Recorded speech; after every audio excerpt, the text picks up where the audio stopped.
coronial court is now resumed. Please be seated. Oh, Dr. Friend. Thank you, Your Honour. Your Honour, in the evidence given by the current witness, some individuals' names associated with the TRG were provided by the witness. The Acting Commissioner of the Northern Territory Police Force has been present in court for the evidence given so far today. I can tell you that the allegations being made by the witness are being looked into immediately, but in the interim, before it can be determined what other information should be placed before you, we seek a non-publication order in the same way that you've provided non-publication orders in respect of comparable situations in the past. Just the name. Just the names, only the names. There are 3 names that you will recall, Your Honour. Yes, does anyone wish to be heard in relation to that? There was one person who was named by reason of their position or rank, but not otherwise, but there is only one of those people. I don't think I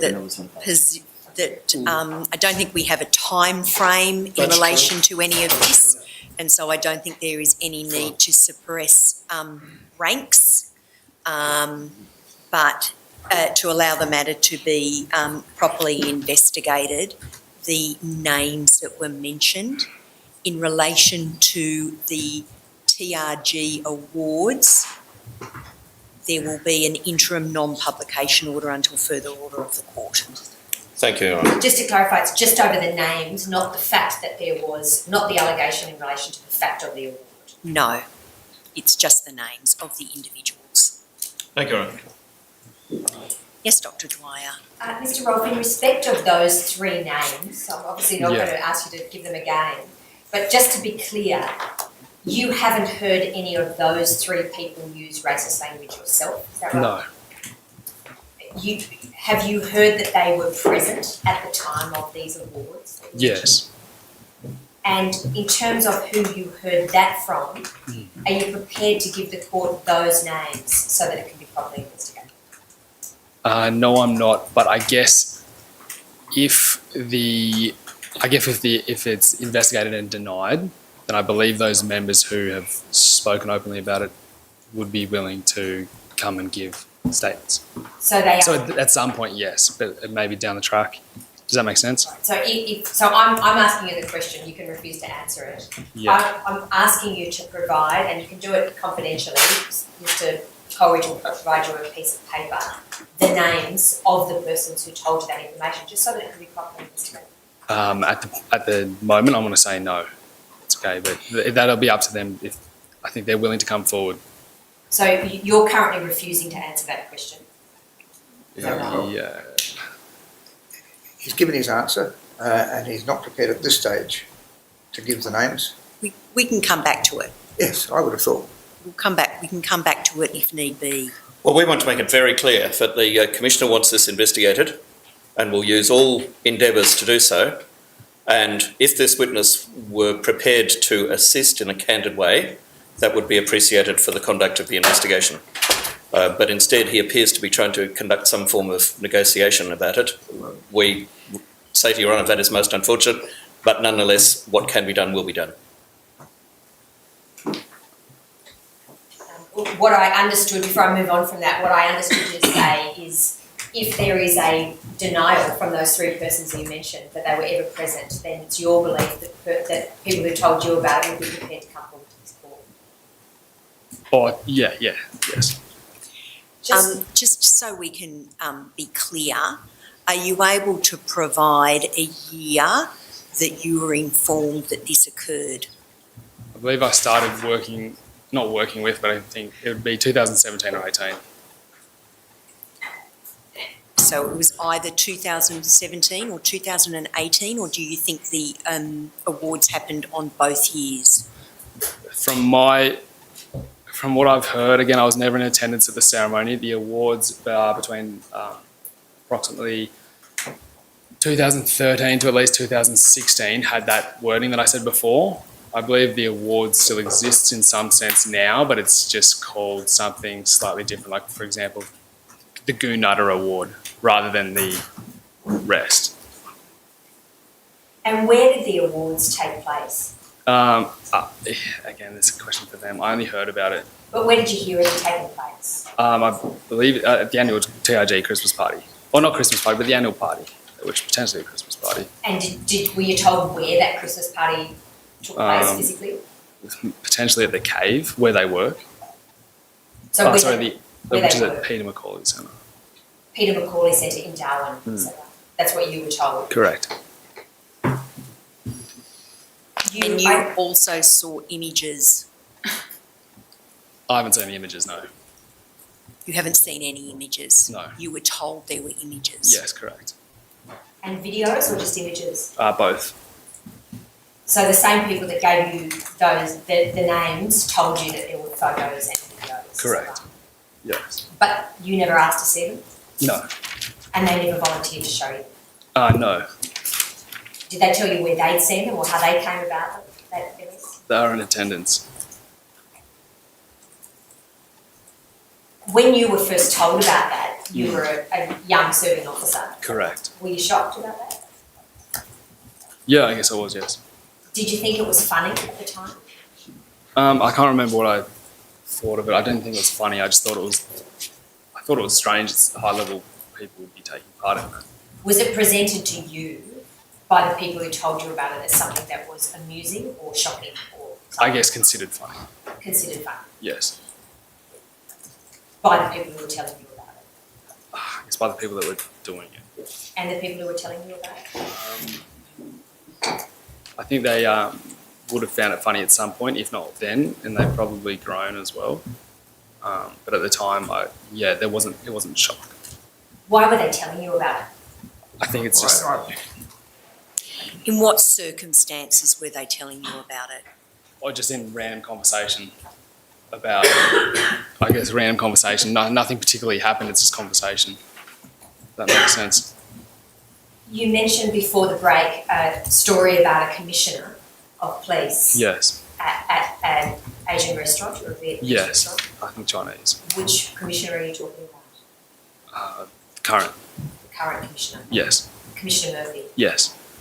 How did you hear about that story? From a person who was in attendance. Yes. Given that what is being traversed is hearsay and instructions will need to be taken, I ask for a non-publication order in relation to his name. Does anyone wish to be heard in relation to that?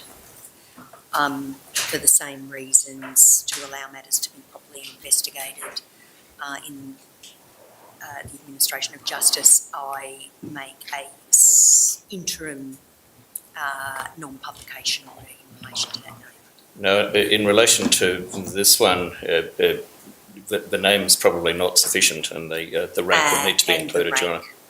rank. And the rank? Thank you. Could I just be heard briefly? I would Yes. submit that the time period is more important to cover the concerns rather than the rank. The fact that the rank was mentioned did not become an issue until the person was identified. And as my friend rightly pointed out earlier, there are a number of people to whom that description may have applied to. And I would submit that the fact that a commissioner said things should be public, but not yet which one. Dr. Freckleton, do you wish to be heard in relation to that? For the order to be effective, Your Honour, it needs to apply to the name and the rank. If the description is simply to a high-ranking officer, that's tolerable, but anything which would tend to identify the individual concerned should be the subject of the suppression order. Sorry. I support Dr. Freckleton, Your Honour. I think Yes. that's fair. There are too few commissioners for it to be meaningful unless that's the case. Yes, I will make the non-publication order to cover the rank in relation to this matter. Thank you. And perhaps if it's put in terms of anything that would tend to identify the person concerned. Yes. Thank you. That would So a achieve the objective. high-ranking officer might do that. I would submit rank. We'll leave it to Your Honour. I'll leave it to the name and rank. So, Mr. Rolford, just getting back to that then, Yes. you should feel free now to explain how you came into that, to have that knowledge. That knowledge. That was actually after that was during this process, because I think, so obviously Commissioner Murphy came in after I was gone. That was after this process. One of the members, ex-serving members who was with him at the restaurant, told me that I guess the conversation came up that he was surprised that I was being painted as or a small number of us in Alice Springs were being painted as the only people who had used racist language in the police force. He was surprised by that. And so when had the incident occurred? I'd have to ask. This one I can write his name for. All right, would you mind, Mr. Cole, would you give me that piece of paper? Right. Right. This will say confidential at the moment. Yes, I'll hand it up to Her Honour and I'll ask that it be marked for identification and that there be a non-publication order over the name on this piece of paper for the number. And that be kept confidential from other parties to this inquiry. Well, the matter will need to be investigated. And Dr. Freckleton will need to investigate. Well, that wasn't explained to my client before. He gave I up. think he was willing to Gave up provide the this name, which was separate to his unwillingness to provide other names. Yes, but anyway, it's a matter on my client I ought to be able to speak to him about it. Oh, I disagree, Your Honour, with respect, and I ask that, I'm asking questions, the witness is actually compellable in terms of answering the questions, but Yes. it wasn't pressed on the last occasion out of respect and to give everybody an opportunity to consider it. But this is an important matter that... It's an extremely important matter, and Mr. Rolfe appreciates that, I am sure. Yeah, this is a Given big that he's allegation, so sitting I think he's willing to. Because this one is obviously a big individual allegation. I think this person is willing to talk about it. Okay, Mr. Chair. So that this can be properly looked into, Your Honour, might I and my legal team be informed of the names so that the investigation can be undertaken? In my respectful submission, that's appropriate, so that it can be investigated. Does anyone wish to be heard any further in relation to that application? No. Then I am making a non-publication order over this name, save that it can be made available to the team, the legal team assisting or appearing for NT Police, and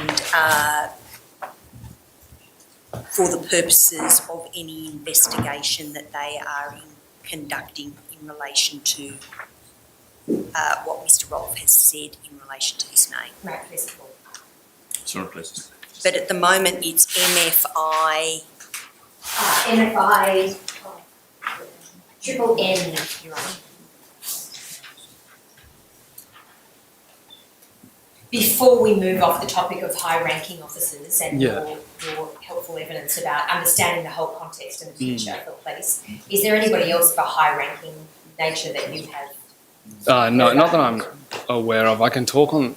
There's probably one more thing that can provide a background of confusion in regard to racism within the NT Police, and then that's probably me done on that. If you'd like to hear. Okay, sure. I guess there's a confusion in the NT Police, and that was while I was there as well. I think it's became more apparent and just more easy to explain in the light of recent statements. So obviously these statements are only recently, but the same issues were there. So obviously just a few weeks ago or recently, Chancey Peach and Natasha Files withdrew the alcohol bans under, they said they were racist laws, which is obviously the same view that a lot of police officers hold. So the Chief Minister and the Deputy Minister stated that these laws were racist and withdrew them, and then they put them back in place. And a lot of the police officers on the ground hold these same views that these are racist laws, yet they are made to enforce them. So on the backdrop of that, it is fairly confusing to be a police officer in the NT at times when you're delving with that. But is there anything confusing about the use of the term sand N that you told us about, or Sorry, completely nothing confusing about those terms. They should not be used. So just before I move off racist language and we can get on with other things, you were a young officer in Alice Springs. You arrived in December 2016. You're there through to November 2019, obviously. Yes. And we know that about different patrol groups that you worked in and certain people who you worked with regularly. Yes. Did you come to hear that racist language used openly by sergeants who in the Alice Springs Police Station? Yes. Sergeant Gore, for example? Oh, definitely not. Sergeant Kirkby? No, not from either of them. Sergeant Bowens? Definitely not Sergeant Bowens. Never heard it out of his mouth? Out of those three, no. Okay. Well, we know racist text messages were exchanged with Kirkby and with Bowens, true? I'm aware of the ones with Bowens, for sure. I'll take it. You'll take me to the Kirky ones. But you say you never heard that language? Not out of their mouths, no. All right. Mr. Coleridge will give you a piece of paper. Can you write down the names of the sergeants who you did hear use that language? I'd rather not just sit here and snitch on people. Mr. Rolfe, this is an inquiry that has delved deeply into the culture of the NT police force, particularly in Alice Springs at the time you were a serving officer. We are very concerned to learn about how it is that racist language became normalised in the Alice Springs station at that time. Yeah. And we are very concerned to identify whether or not there is a risk that it is still a normalised practice. If there are still officers from that time who are serving who were commonly using racist language, particularly sergeants who have an influence over younger officers, then it is very important that we understand that. I can the only person. Your Honour, that my client shouldn't be forced, as he says, to snitch on his former brethren in the Alice Springs Police This is force. not about snitching. Yes, it is. This is about understanding the extent and breadth of racist language in the Alice Springs Office of the Police and understanding whether that risk is still current and if so, how we should go about addressing it. Maybe, but my client should not be forced to give names when he doesn't want to. And in my submission, he's done much to help explain the situation in Alice Springs and the Northern Territory Police Force generally, and to go this one step further when he doesn't want to. In my submission, in the interest of fairness, you should not insist on him doing so. With respect, Your Honour, it is helpful, and it's helpful for us to understand the context and the background issues. But it's in fairness to other parties, particularly the Northern Territory Police, who will need to be able to investigate it. Unless there are names given or further details, it's in my respectful submission very difficult to evaluate that evidence. We have been very thorough as we can be in our investigation of these matters. When it has been raised by other witnesses, we have gone to great lengths to investigate the circumstances of that evidence. I don't see why it should be different for Mr. Rolfe. It's not a question of different from Mr. Rolfe. Other witnesses demand made that they should hand up names and they didn't want to? Or is he the only one who's been in that situation? He's the only one who's offered that other people have participated in this kind of language and it declined to provide information about who they are. Well, he's already provided a great deal of information. He's provided information about the upper echelons of the Northern Territory Police Force, and now he's being asked, in effect, to dob in his mates. And I submit, Your Honour, he should not be forced to do that. You're really suggesting that it's more important to have a culture where you don't dob in your mates than it is to answer honestly to a courtroom trying to get to the bottom of systemic racism or overt racism and how you might tackle it? That's a rhetorical question, but my respectful submission is it's more important for everyone to get to the bottom of it. But I should just ask Mr. Rolfe whether he refuses to answer that question. I'll answer it if you make me. Mr. Rolfe, you understand the purpose of this inquest. Yes. It is to understand the circumstances that may or may not, in the end, I don't know, Yeah. have contributed to a series of events that culminated in the death of a young Aboriginal man. Yeah. The inquest is concerned that racist attitudes may have, it's not yet decided, but may have been a part of the confluence of factors that led to that sequence and contributed to that sequence of events. I am concerned, as part of my function as coroner, to try and identify those issues and prevent loss of life in the future. Yeah. For the benefit of the public and also for the benefit of young police officers Yeah. who are still joining the NT police and who still might be exposed to some of the attitudes that you've told us you're exposed to and may have influenced the way you speak and possibly the way you behaved.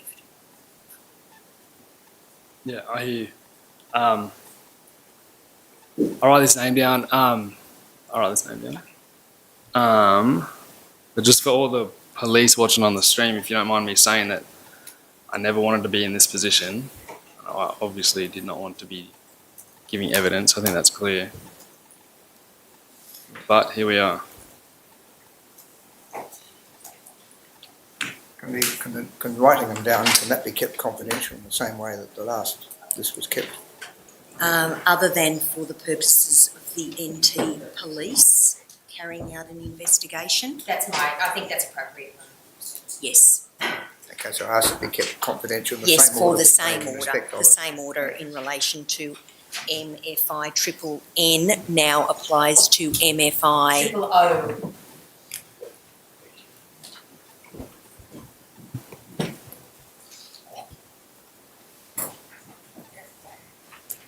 Last question on this that might make you feel uncomfortable, but your patrol group included people like Bree Boney, Jen Zendelli, their names have come up in the past, Mitch Hansen, Mr Hansen's given evidence, the senior cousin Hansen's given evidence. Those three, were they officers that you heard start to use racist language? So Mitch, I think it's Mitch and Jimmy. Jimmy Kirstenfeld? Yeah, we've used racist language, yeah. The girls, no. Boney or Zendelli, no. No. Other constables and probationary constables that you've heard around the station used racist language, is that your evidence? Yes.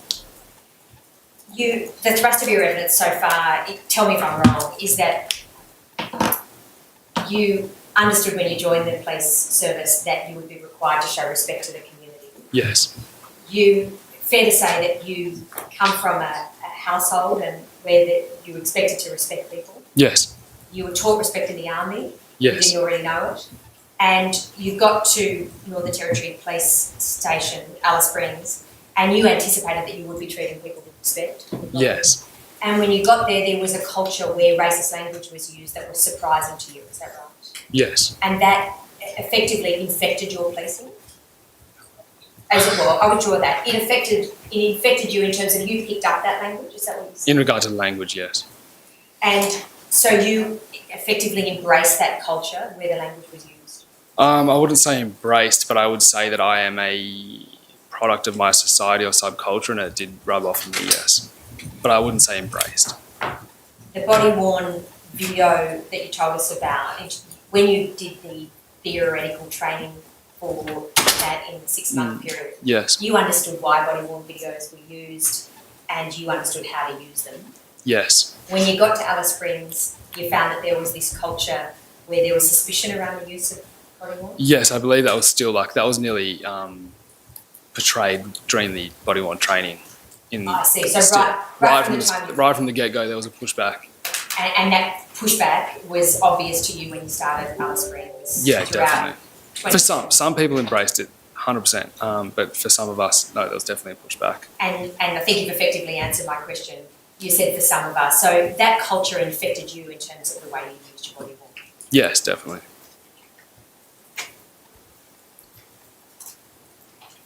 You've previously told an interviewer on the 5th of December that the reason you wanted to go to Alice Springs is to get the most experience in the quickest format, or that I'm paraphrasing. Is Yes, that fair? that's fair. You said there that you heard that it was the busiest station in the Northern Territory. You wanted to get into the deep end and learn your craft down there where it was the busiest station, Correct. and where you'd heard it was the most volatile. Yes. At that time, were you already thinking about a career in the TRG, if possible? I honestly can't recall. I think it was always a potential, but I didn't know enough. I can't recall. It was always something that would have been a natural fit for your skill set. I was always looking towards career progression. Yes. And that's And yes, sorry, to your last question. Yes, sorry, I did. and the TRG was regarded by you as the pinnacle of In the profession in the Northern Territory. I guess in that tactical element, yes, of course. And something you were obviously interested in. Yes. In terms of an induction in Alice Springs, you've previously given evidence in November 2022 that there was no specific cultural training about Alice Springs and surrounds. It was more of a geographical overview. Is that fair? I believe so. I think so, yes. So you know now, or you would have come to know, that there are Aboriginal communities in and around Alice Springs, including the Ginger Porter, Mudajulu, Yundamu. Did you learn anything about the positive cultural experiences that you might have in communities as a police officer?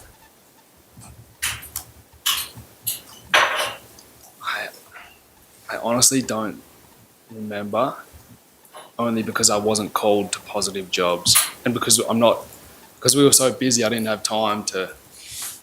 I was going from job to job, and when I wasn't going from job to job, I was writing up jobs or catching up on work. So no one's calling me to positive events. I'm only getting called to crime or negative events. So I can't. I don't think so. No one's calling you to do a job out there. Yes. To a positive event. So, for example, you're not being asked to go out and assist to run the barbecue at a basketball competition. Yes, and I know there are police officers that do that, especially community police officers. But I know there's police officers that do that stuff in Alice Springs. But that was not my section. Okay. So you didn't get to have any of those positive cultural experiences. Is that right? I had positive experiences often on the job, but none in a controlled or in a tasked manner. If that's And this isn't a criticism of you, but it wasn't part of your pastime to seek out access to Aboriginal communities. No, it wasn't. No.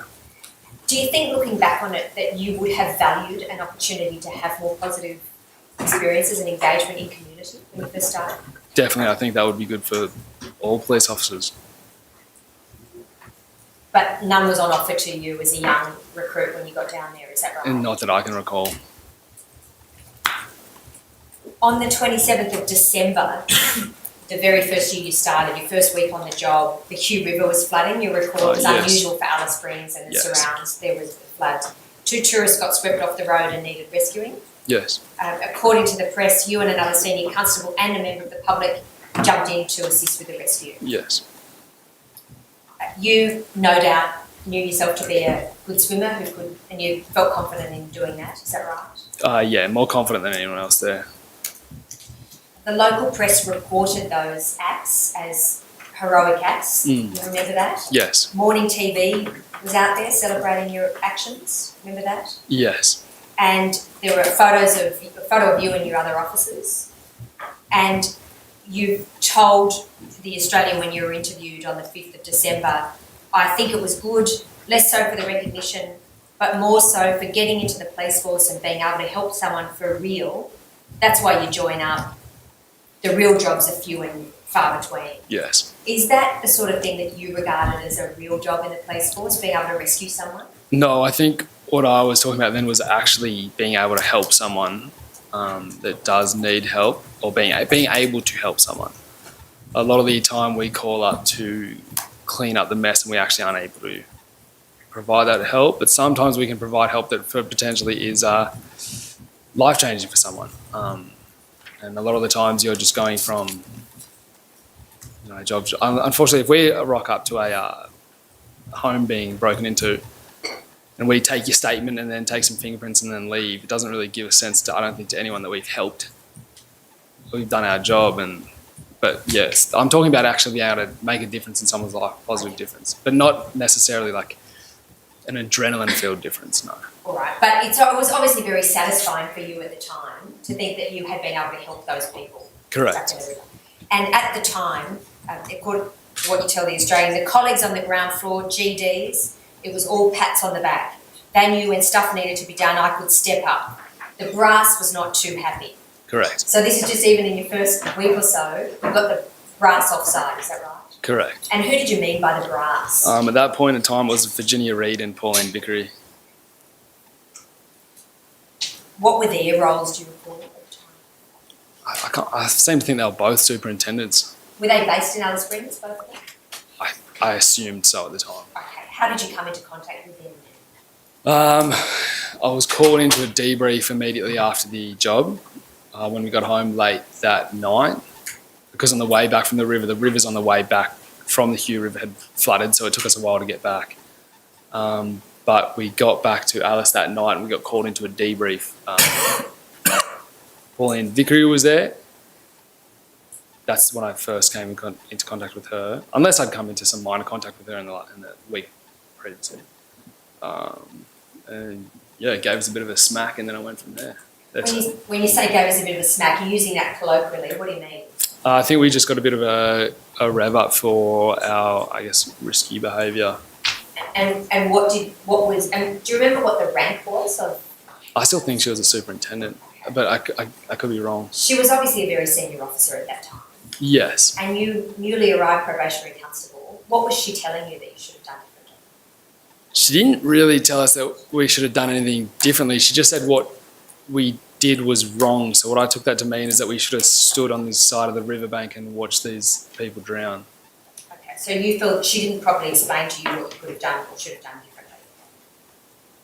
Yeah, correct. And what about Virginia Reed? She was a very senior ranking officer as well. Yeah, correct. So over the next couple of weeks, I would start my shift, which would generally start with a muster room meeting, and I would, instead of me starting the muster room, I'd get called upstairs to Virginia Reed's office to get a bit of a talking to about my risky behaviour, and then I'd go and join the rest of the team. Okay. How many times do you think that happened that you were spoken to? Probably at least in her office, and that probably at least 3 times. I ended up started taking an NTPA member up there with me. Okay. Did you get anything from it? Did you get any understanding from that about what you as a probationary constable could have learned or done differently? Or no?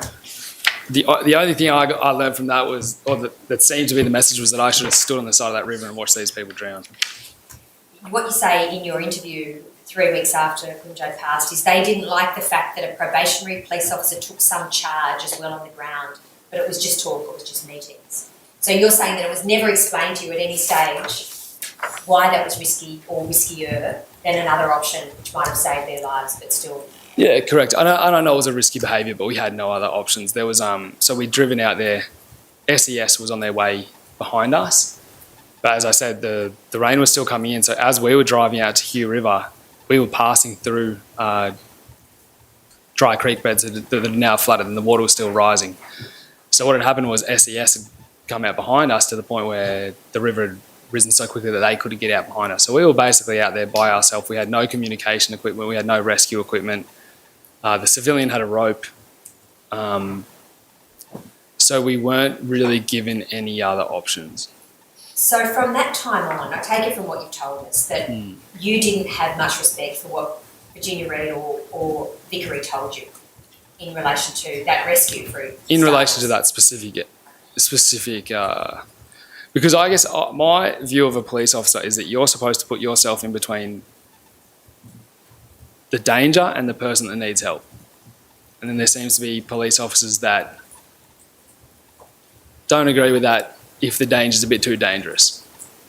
But I think we sign up as police officers to stand between the person that needs help and whatever they need help from. So I got the impression that, yes, that's what these officers believe, unless the danger's a bit too dangerous, and then we will let the person deal with it themselves. But weren't they saying to you, in effect, you should have waited for further instruction, there was a way to ensure those people were safe and still not put police lives or other civilian lives at risk? No, they weren't saying that, or they never did say that to me. And I guess the issue of urgency was, and I haven't explained it, I don't know if there's a need to explain it too much. When we arrived,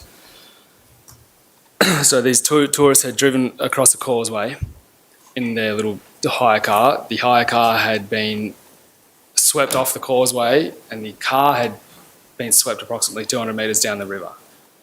The car had then become stuck against a tree, but the car was submerged because the river was so high. The woman managed to punch out the back windscreen and use the boot divider similar to like a boogie board, turns out, but she couldn't swim. So her partner managed to climb the tree that the car was stuck against. But looking at the water, and then she'd gone out of view. She'd ended up getting sent down the river like 7 kilometres. The partner, he couldn't speak English, but I saw him, and he was cold, he was shivering. I could see in his eyes that he was about to give up and let go of that tree. And it seemed to me that he was of the belief that his missus had died and he'd been responsible.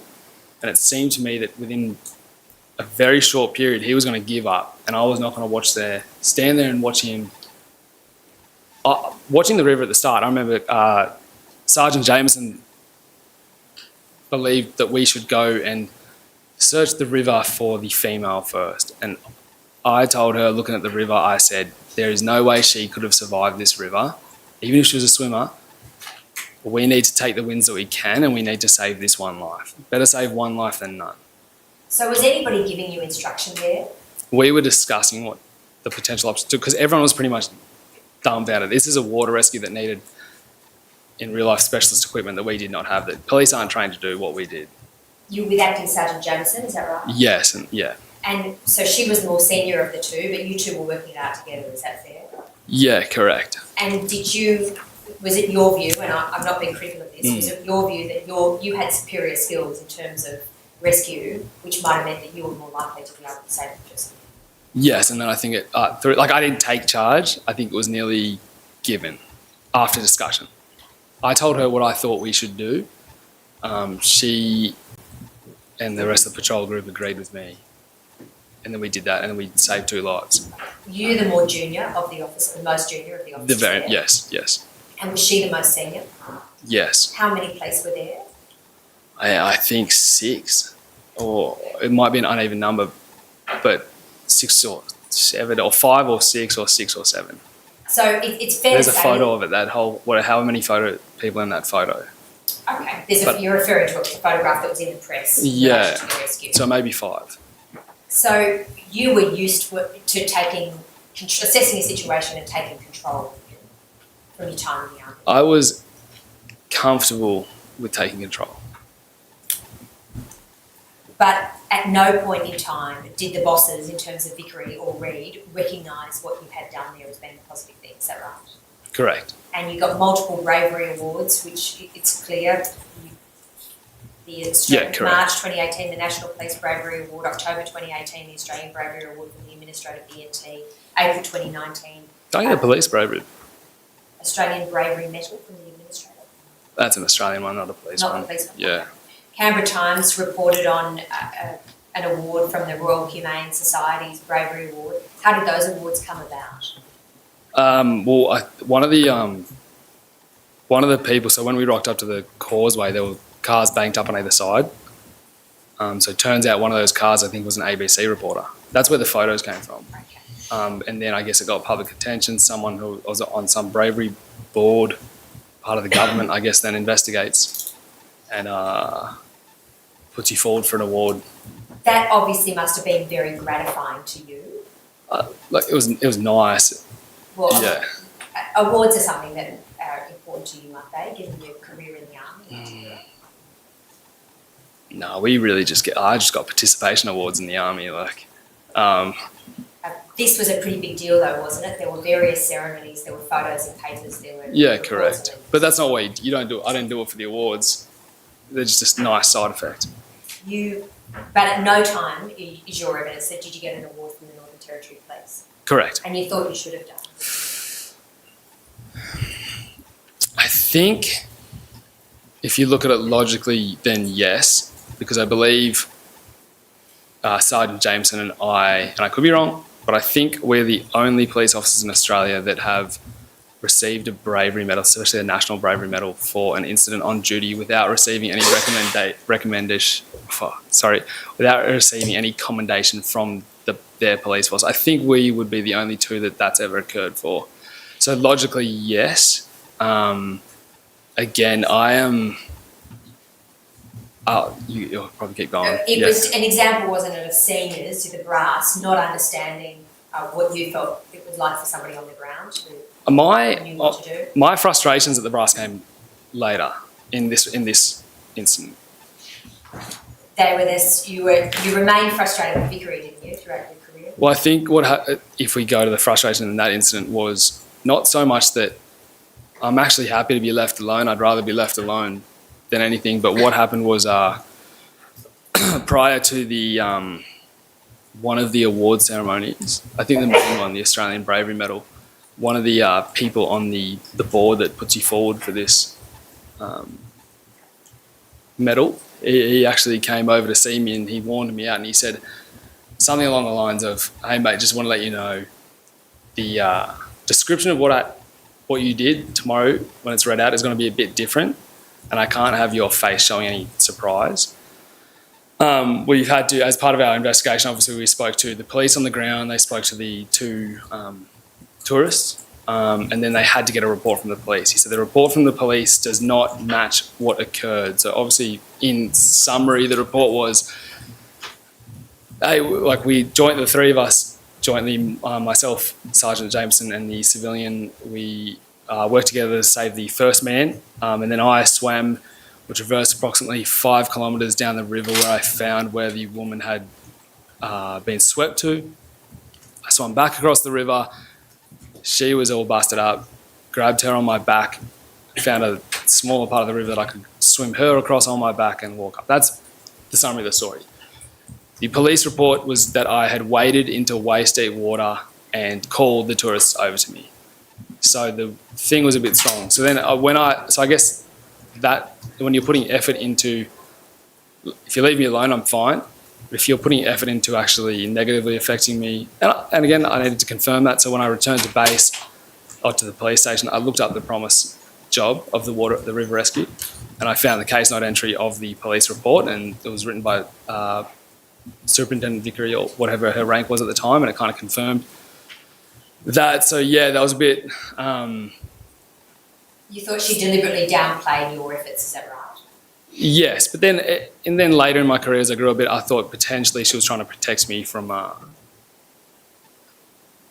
getting in trouble for risky behaviour. So I'm not too sure. She could have been trying to protect me in one way. Does that make sense? But at the time you were annoyed, were you? You felt that you were unseen or undervalued in that incident? Oh, I just think that they put effort into negatively affecting me where it would have been less effort just to leave me alone. Or that impact your trust in terms of the brass? Yes. Last week we heard from Sergeant Bowens, the head of the immediate response team. And so I'm just shifting onto the topic to ask you some questions about that. Just 2 months after you arrived as a probationary constable, so the sequence was you arrived, there's the river rescue, and then February 2017, you submitted an expression of interest to do the training for IRT. Yes. Had you met Sergeant Bowens outside the IRT? I was only there for a couple of months. I believe I would have seen him around, but I wouldn't have known him well. Okay. He's now someone who you've come to know very well through your work in the IRT. Yes, definitely. Is he a good friend too? Definitely, yes. Was he a good friend even before you left the police force? Yes. And he's remained so since? Yes. In May 2017, you attended and passed the initial training course for the IRT, is that Yes. right? And that was conducted by TRG officers. Correct. Fits with what you told us before, that you started to come into contact with the TRG officers in 2017. Correct. Through the IRT. You passed the skills training for the IRT easily, which is not a surprise given your time in the army and your skills. Is that Correct. fair? Yeah. It won't surprise you to know that Sergeant Bowens has a high regard for you, No, it's good to hear. Yes. and he's someone that you have a high regard for as well, is that right? Definitely. Fair to say that he became an important mentor to you in the Northern Territory Police? Yes. Did anybody else in the IRT become an important mentor to you? Well, I think the more like only the generally the more senior people than me that would maintain that mentor role would be him and Paddy. Paddy McCormack? Paddy McCormack, Mike Williams before he left. Yes. There's somebody by the initial CV, we've given them a non-publication order. Do you know who I'm referring to? Yes. Yeah. Was he someone who was a mentor to you in the Northern Territory Police? I looked up to CV, but I don't know if in some regards we probably looked up to each other in different areas. We were good mates. But in terms of someone who you would regard as being able to teach you the tools of the trade, that sort of thing, Bowens was a big one. Yeah, Bowens and CV as well. Okay. Sure. What about other mentors who you had in the Northern Territory Police Force? Well, I looked up to Alistair Gore a lot. He's a very good police officer, very professional. There's a few, but I don't want to name them because there's a lot of police officers who have been negatively affected by their connection to me. So I don't really want to name. Is that all right? Sure, I won't press you on that at the moment. What about Kirkby? Was he someone who was a mentor to you? He was one of my good sergeants. Yeah. In terms of your experience, and I would draw that, in terms of your assistance to the IRT, you had a number of skills from the Army, which I imagine gave you advanced skills in weaponry compared to other people trying out for the IRT. Yes. And also house clearing, Yes. tactical planning, Yes. displaying leadership. Yes. I don't know whether that's taught or where it comes naturally and practiced, but I don't know if that. Yeah. Certainly, yes. that was a muscle that you had an opportunity to flex in the Army. Yeah. But, Oh no, actually no, definitely not in the Army, but just within life. all right. Because the Army is a very much, for example, whereas in the police you can have, it's shown that a junior officer can, or an officer on the ground can take charge or is allowed to take charge if they are the most experienced. In the Army, in the Australian Army, no. You have your rank, you listen to the rank, you do as you're told. Okay. You just give us an example of the flooded river. I mean, that's an example, isn't it, of where you took charge of a situation? Yeah, so I'd say Leadership? I had definitely utilised my leadership skill up before the police, but I just would say not in the Army. Okay. Not really. Okay. You certainly got an opportunity to do that in the IRT. Yes. And is it fair to say that you're an enthusiastic member of the IRT? You put your hand up for jobs, for example? Not always, but yes, I would say I was more willing than others to attend jobs, but sometimes, as we've seen, I was tired and wouldn't go out on jobs. Sure, but you had a reputation as a hard worker, always happy to help out when you could. Correct. When I was at work, I worked hard. And did you assist with some of the training with the IRT, the other fellows? Yes, only at Sergeant Bowen's discretion, I guess is the right word, when he asked for it. Things Yeah. like house clearing, for example, they were skills that you had that you could teach others because of your experiences in the Army. Yeah, correct. House clearing and reconnaissance, I guess I had high level skills in. Okay. What about weaponry? My weapon handling skills were better than average, yes, and I think I was able to assist with the instruction there. And by 2019, as we see in your messages, you were sourcing equipment and assisting Sergeant Bowens in that regard. Yes. It was clearly one of the more rewarding parts of the job for you, the IRT, is that fair? It was rewarding. I think the most rewarding part of the job was what I would say was what I said before, where you actually get a job where you get to help someone who needs help, and that is most likely in general duties. But it was rewarding. And good fun, wasn't it? Potentially. I guess the fun in the job comes not when you're actually on the job in question, it comes in the downtime surrounding that job. And we had a good team, and we did have, when we worked. When we weren't working, we had good banter, good fun, yes. In terms of that sort of camaraderie, is you described the camaraderie just then in relation to police in the IRT. That continued throughout your time at the IRT? Yes. And was it the same in your patrol groups, that in terms of the police on the ground, describe them in the Australian as the GDs, there was a good sense of camaraderie amongst the probationary constables, sergeants? I think generally, yeah, there was a good sense of camaraderie. There's probably a number of police officers that didn't feel that level of camaraderie, unfortunately. I was lucky enough to have a good enough group of people around me that I felt that camaraderie, yes. We've heard that Alice Springs was a very young police station, lots of young police officers coming into it and a fair bit of transients at times. Did you experience that? I guess it seemed that the recruits that were coming in were getting younger and younger, but it was my only station that I'd been in, so I didn't have a station to compare it to in regard to average age or anything like that. Did you regard the IRT officers you worked with as a cut above the average GDs? Definitely they were a cut above. They had extra training, but again, it was only 2 weeks, and then it was as we go. And you learn on the job at the same time. You learn with the people that you're at. You sponge off them. So they were a cut above, but by no means were they extra elite or anything. It was just that they were willing to do the extra, it's been discussed, that it's a part-time role on top of your normal full-time role. They did get extra training.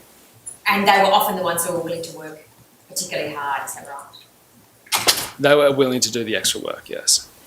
Were you one of the fittest and hardest working in the IRT when you were there? I probably was the fittest. Hardest working is just depends. The fitness, it's easy to shine. Yeah. Did you regard it as a stepping stone for the TRG? I wouldn't say it was an official stepping stone, but it was nearly an obvious pathway to that. Does that make sense? You applied back to the SAS in 2018. Correct. Was going into the IRT a way to keep up your skills so that you could reapply if you wanted to? Yes, it was, and that's what I was talking about before. So I was out of the army for a number of years, but obviously when I was in the army, I had a good enough reputation that I was able to reach out to one of the members in charge of recruitment for the selection process for the SAS. And at that time, I think I was just in a bit of a rut in policing, and I wanted to have that sense of, I think, you'll know the dates. I don't know if I'd applied for TRG yet by that point, or either way, I wanted another challenge. I wanted to get out of the comfort zone again. So I was able to quickly, I guess, technically re-enlist in the army and start that process for this selection. And the IRT would have been a good way to keep up your skills. Yeah, it wouldn't have been nearly enough. We used different weapons. It was good. I would say, but not. Yeah, it's a lot different. It wasn't everything that you needed to do, and I don't need to ask you details about the SAS. Yeah. But certainly that level of fitness and extra training in terms of the equipment and house clearing, etc., would have been helpful. Correct. It's always helpful. Yes. We heard from Sergeant Bowens that there were frustrations in relation to resourcing for the IRT. One of the aims of the IRT was to have a group of officers with enhanced tactical skills who could assist while waiting for the TRG. Yes. Was it your view that they should have had more equipment available to them? I definitely think IRT needed more equipment, and you would have seen that to get a base level of really good equipment. I can't remember if there was I think it was 12 of us, or 10 to 15 of us on paper. And you would have seen to get the base level of good equipment that we needed, I think $40,000 I found the cost order for. You're referring, I think, to a text message that you sent to Sergeant Bowens in relation to communication with Vickery, where you said on the 20th of March 2019, just talked to Vickery, got us 2,000 operational rounds and gave her a heads up about, quote, she's happy with about 40,000, which is wicked, can get us everything. So once I get the quotes complete, I need 3 quotes for the same shit, she'll put it through. Yes. So the rounds, in my experience, getting rounds for training was never too difficult. But the second part of that message, the cost order, that was fairly difficult to achieve. But that's for, as Sergeant Bones talked about the kit, the body armour. We were utilising, and by we, I don't just mean IRT, I believe the police force in general had body armour that was expired, etc., that should not be used. Stuff like that. That was something that you and Sergeant Bowens bonded over, can I suggest to you? I'm not saying that negatively, but you were pretty frustrated about not getting the support that you thought you needed from Darwin. Yes, I think to have that unit without the correct kit, and especially without the right timing and training, is incredibly dangerous. Can you expand on that? I think you're giving people a high level of tasking, a lot of responsibility. One, the most obvious thing is if you're sending people out with expired body armour, and that's not to say it will fracture, but it may. Sure, and in relation to the training, you're sending people into areas where there are high risk or higher risk. You are putting them, or you're creating a risky situation if they're not properly trained for the job. 100%. And were you concerned that your group in the IRT was not being adequately trained for a high risk situation? We were doing the best training for the timing that we were given, but everyone needs more time. The policing in general needs more time. I think we get 1 range day a year. I'm not a cop anymore, but I think it was 1 range day a year. Shooting is an extremely perishable skill, and that goes for IRT or general police officers. And yeah, we could go on for we could go down a whirlpool with that. Task clearing and planning and communication, all of those things need to have regular training, don't they? Yes, yes, but in regard to like the perishableness of something. By perishable, you mean that unless you practice those skills regularly, they deteriorate, is that right? Correct. So they're all perishable skills, but some, I guess, perish slower. In July 2019, you texted somebody. I'm not asking Miss Walls if she doesn't mind just showing you MFI triple M. Yeah. And I won't put this on the screen. It's text number 314, and it's in relation to the equipment again. Yeah.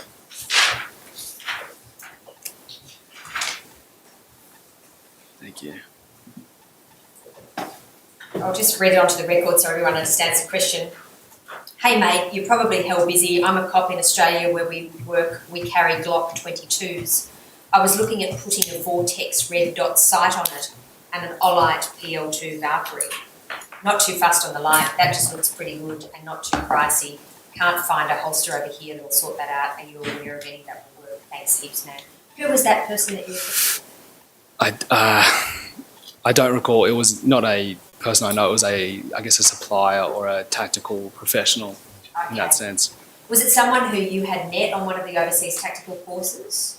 I don't believe so, but it may. I just don't remember at the time. But I remember like looking into that. Did you listen into the live stream when Sergeant Bowens was giving evidence? I caught, I think, most of it. Okay, so you may recall his evidence on this, but a red dot sight provides a point of sight dot for pinpoint accuracy in shooting. Yes. Particularly night shooting, is that right? Yes. And Valkyrie is a hunting torch, is that? From my recognition, the Olight Valkyrie is a small torch that you could fit on the base of your Glock barrel. The benefit of that would be that, for example, we've done it before and it's exceptionally dangerous. If you are looking for an armed offender in a house at night time without lights and you don't have a torch on your Glock, you've got your Glock in one hand because you're facing a potentially lethal threat. Could be armed with a firearm or armed with a knife. You have your light in your other hand, so when you're opening doors, you're blind. Does that make sense? So did TRG have these, do you know? I believe TRG has similar. I'm not sure what brand they have, but I'm aware that TRG are allowed to have that. They should. GDs are not, is that right? GDs are not. So at this time, I think I was looking to be able to spend some money, ideally the police money, to get this to put forward a case file on why we should be able to use this. Had you had an occasion where you had needed it and not had it available? In training, I've cleared houses with looking for armed offenders who have just stabbed someone and I would definitely have liked that rather than having the torch in one hand, because then it's exceptionally dangerous. But did I just understand your evidence to be that you had had that experience in training but not in a real life scenario? Sorry, I'd had it in training. I definitely had the experience, but in real life scenario clearing houses, I've cleared houses at night time with my Glock out and the torch out, and definitely didn't need it, but ideally would have had the torch on the base of the Glock. I believe the police attitude, and they could be 100% correct me if I'm wrong, but I believe the attitude at the time was that the police, and I think the policing in Australia, this might be all over Australia, this isn't NT, is that if you put a torch on your Glock, some officers might start utilising that torch as a torch when they just need a torch rather than need a Glock, and they might start pointing their weapons at people. The Vortex red dot sight allows you to pinpoint an offender, is that right? It just makes shooting a lot more accurate. And that's not a general duties option, is it? No, it probably should be, because the average accuracy rate, I think, in police shootings in around Australia is less than 30%. So anything that can improve accuracy should be accepted. Did you ever raise this issue with Vickery or any of the seniors in Darwin or others? I potentially may have, but if I hadn't, I was looking. It looks like I was preparing to, but I wanted to have the stuff there set first. Did you ever get a red dot sight? I don't think so. There was torches. There was a couple torches available if you found them in some drawers, but we didn't have. Again, as you see, you can put the torch on, but you can't then reholster your weapon. So what you'd have to do is you'd have to draw your weapon, attach the torch, and then go to do your job, which is rarely going to be the case. Did you ever put up a case for IRT to have red dot sights and Valkyrie? I don't think if I had yet. I was probably preparing to. If you'd got access, I think you said earlier you were hoping that the NT police would pay for those things. Did you, in the IRT, have an option of buying them yourself and fitting them to your weapon? That wouldn't have been an IRT option, no. Did you, at any time, fit anything to your weapon that was additional? I don't think so, no. And in GDs? No. In the 2 years you were in the IRT, our statistics show that you had 9 IRT deployments, including when Kumanjayi passed away. There were 4 in 2018 and there were 5 in 2019. Does that accord roughly with your memory? Yes. So there were none in 2017, the year that you trained. You told us earlier about the culture shock you had. By the end of 2017, so a year in, no deployments to the IRT, you were pretty over it, weren't you, in terms of policing? I had moments throughout the years. I definitely had roller coaster moments where I got over it. Yeah. By August 2017, you were texting your mum, "NT's not for me," and she was saying, "I get that," and then you messaged, "Just want more, but then also luxury." Yeah. These are the early text messages, 3 to 6, text 3 to 6. Why was the NT not enough for you? And that's the first one. Or why was it not for you? NT's not for me. I think honestly, NT is just not the place for me. Again, I like the beach. I like the forests. It's not somewhere I'd choose to live. If I could do the same job here that I could do on the beach, I'd do it on the beach. Does that make sense? But you go on to say, just want war, says text, but also luxury living. Yeah. So what that sounds like is that it's not exciting enough for you in the NT. It's not enough adrenaline, not enough challenge. I think I had more adrenaline here than anywhere else that I've ever had. I think I think the mistake we could make is reading too much into these messages, because the vocabulary I use is often not understood outside of my inner circle. So that's basically what that's saying, is that I want to go and do hard work. I'm willing to do the hard work, to get the dirty work, to roll in the mud, but then I want to go live in a nice place at the end of the day. That's what I'm saying there. Well, you've done the Trojan course overseas. You were then signed up, we know, in I think it was 2019 for another tactical course overseas. Yes. And you obviously had an interest in the SAS. You joined, you put in the application again in 2018. Were you thinking at that stage that what you really wanted to do was go back to the SAS or go into some sort of tactical private work? Potentially, yeah. At the end of the day, I guess one of the things that I really wanted throughout my career was a was progression, or the chance to progress. And I believed, I'm not sure if I think I wasn't getting the progression that I desired. On top of all this tactical stuff that I was doing as well, the reason that I went over to South Africa and did that course is because at that time we were having an exceptionally hard time as Alice Springs police officers to get onto police courses. They were all generally ran up in Darwin at that time, and it's cheaper for the police to give those courses to Darwin police officers because then they don't have to pay for accommodation. So at that time there was a massive lack of and flights. There was a lack of progression, I guess, and I was doing these courses externally because I had a constant goal to better myself, to progress. Just have a look at text message number 7, again to your mum. Going to go try and get in a fight. Have a good night, Mum. And she responds, what did you mean by going to go try and get in a fight? Were you letting off, did you often let off steam? I have no idea. On the 26th of October 2017, you made an application to the Australian Defence Force for service in Special Operations Command, SOCMED. That's the SASR, is that right? I applied, look. Commonly known as the SAS. Yes. So about 1 year in, you're looking for an exit from NT placement. Correct. At that stage, it was Plan A, SAS, Plan B, or the Plan B, please, or did you think it just exit altogether? No, I guess still at that stage, Plan A was still the police, as I was in the police. Plan B was if I could pass the SAS selection course, then I could do. My goal was to take some leave from it's a 3-week selection course. Take leave. If I passed, I wouldn't come back. If I didn't pass, I'd come back. Okay, 15th of March 2018. Completed the Australian Army Special Forces entry test. Yes. That was the physical barrier test for further selection.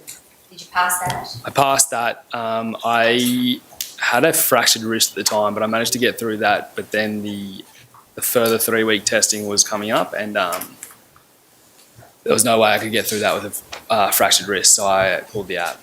That was a further physical test, was it? The 3 weeks? Yeah, it's 3. Yeah. You pulled the app? Did you do anything to try and keep that spot open or reapply? No, there's nothing. You have to wait till the next year. That was, I see. So you could apply again the following year. Oh, correct. I was invited to reapply. They were aware that I had an injury, and they actually, at the time, were very happy for you to let them know rather than get there and, again, waste time. If you have an injury, you're not going to pass. You've already told us a little bit about what it was like for a young officer in Alice Springs around that time.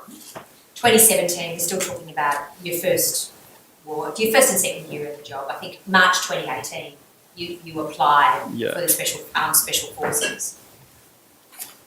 Because of that injury, you couldn't get in that year, so you were stuck there effectively in the NT place. How were you feeling about the job at that time? I think, again, you're not going to... There was definitely moments when I was not happy with being in the NT. There were moments, but the majority of the time I loved the job. I loved the job. I loved being at work. It's just I wanted further progression and I wanted to move forward with my career. I think in if you do a couple of years in Alice Springs on the street, your days they're starting to become all the same. Okay. So is this fair, that there was a sense of camaraderie and teamwork amongst the patrol group that you were with throughout 2018 and 2017? Yes. And the IRT offered you some good opportunities, but you didn't feel that you were progressing far enough in police? Yeah, that'd be fair. And you were getting fed up with sort of work you had to do? I'm not sure. I guess the reason why I ended up pushing putting that energy back into IRT, for example, helping Sergeant Bowens out, was because I figured if I was young at this point, and everything's about growing up and getting some maturity. So when I realised that these are the cards I had at the moment and better make the best of them, started putting that energy, instead of looking for an expert, I started putting that energy back into the NT police. Okay.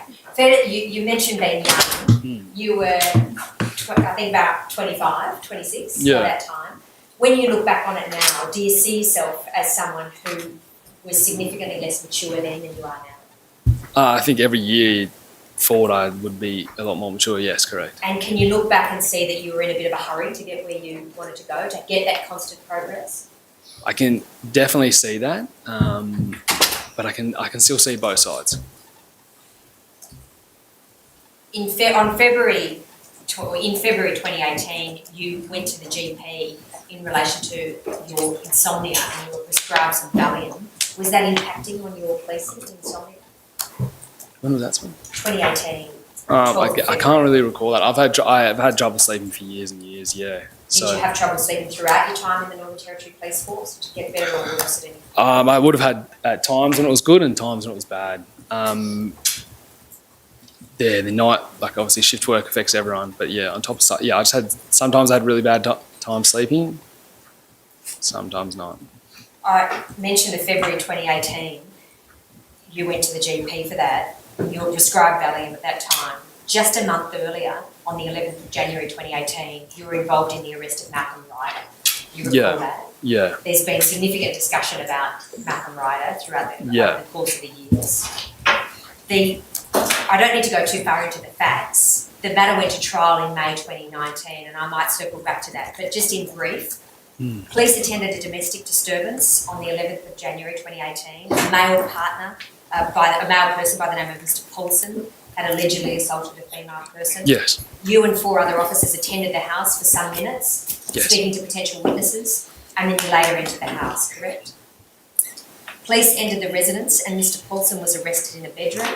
Yes. As a result of his screaming, his mum, Rebecca Hayes, and his stepfather, Malcolm Ryder, entered the bedroom. They were both sprayed with capsicum spray by Constable Geranius. Well, I object to this in terms of we need a certificate. If there's an inquiry, this is going to continue. I don't think, if I could ask my learned friend to wait till I ask you a question, I don't think you will need a certificate at this point in time. But I'm conscious of the fairness issue. And Sure. So don't go past it. I don't intend to. And if you have any other concerns, I'll hear from you, Mr. Abbott. On your version, which I'm not going to interrogate at this point, but in your version, Mr. Ryder was tackled and ground stabilised by you. Yes. And you'll recall that he received cuts to his Well, body. again, he's being asked to admit on his oath what his version was. He's, And in my submission, it's time for the certificate. Just give. all right, well, we might just deal with the certificate there Sure. then to avoid any further argument. I think I understand Counsel Assisting's position because this matter has been to court and evidence has been given, but I also understand your position, Mr. Abbott, so we'll hear from you now. Well, Your Honour, may I formally apply for a certificate? Yes. In my submission, Your Honour, my client has the ground to decline to answer a question in relation to this incident and indeed all other use of force incidents which will be the subject of this inquest, on the ground that the answer will or tend to incriminate him. Yes. And in my respectful submission, it is expedient for the purposes of justice and should appear to you to be so, that he should be compelled to answer. In that case, if he answers the question, then he should receive a certificate. Yes.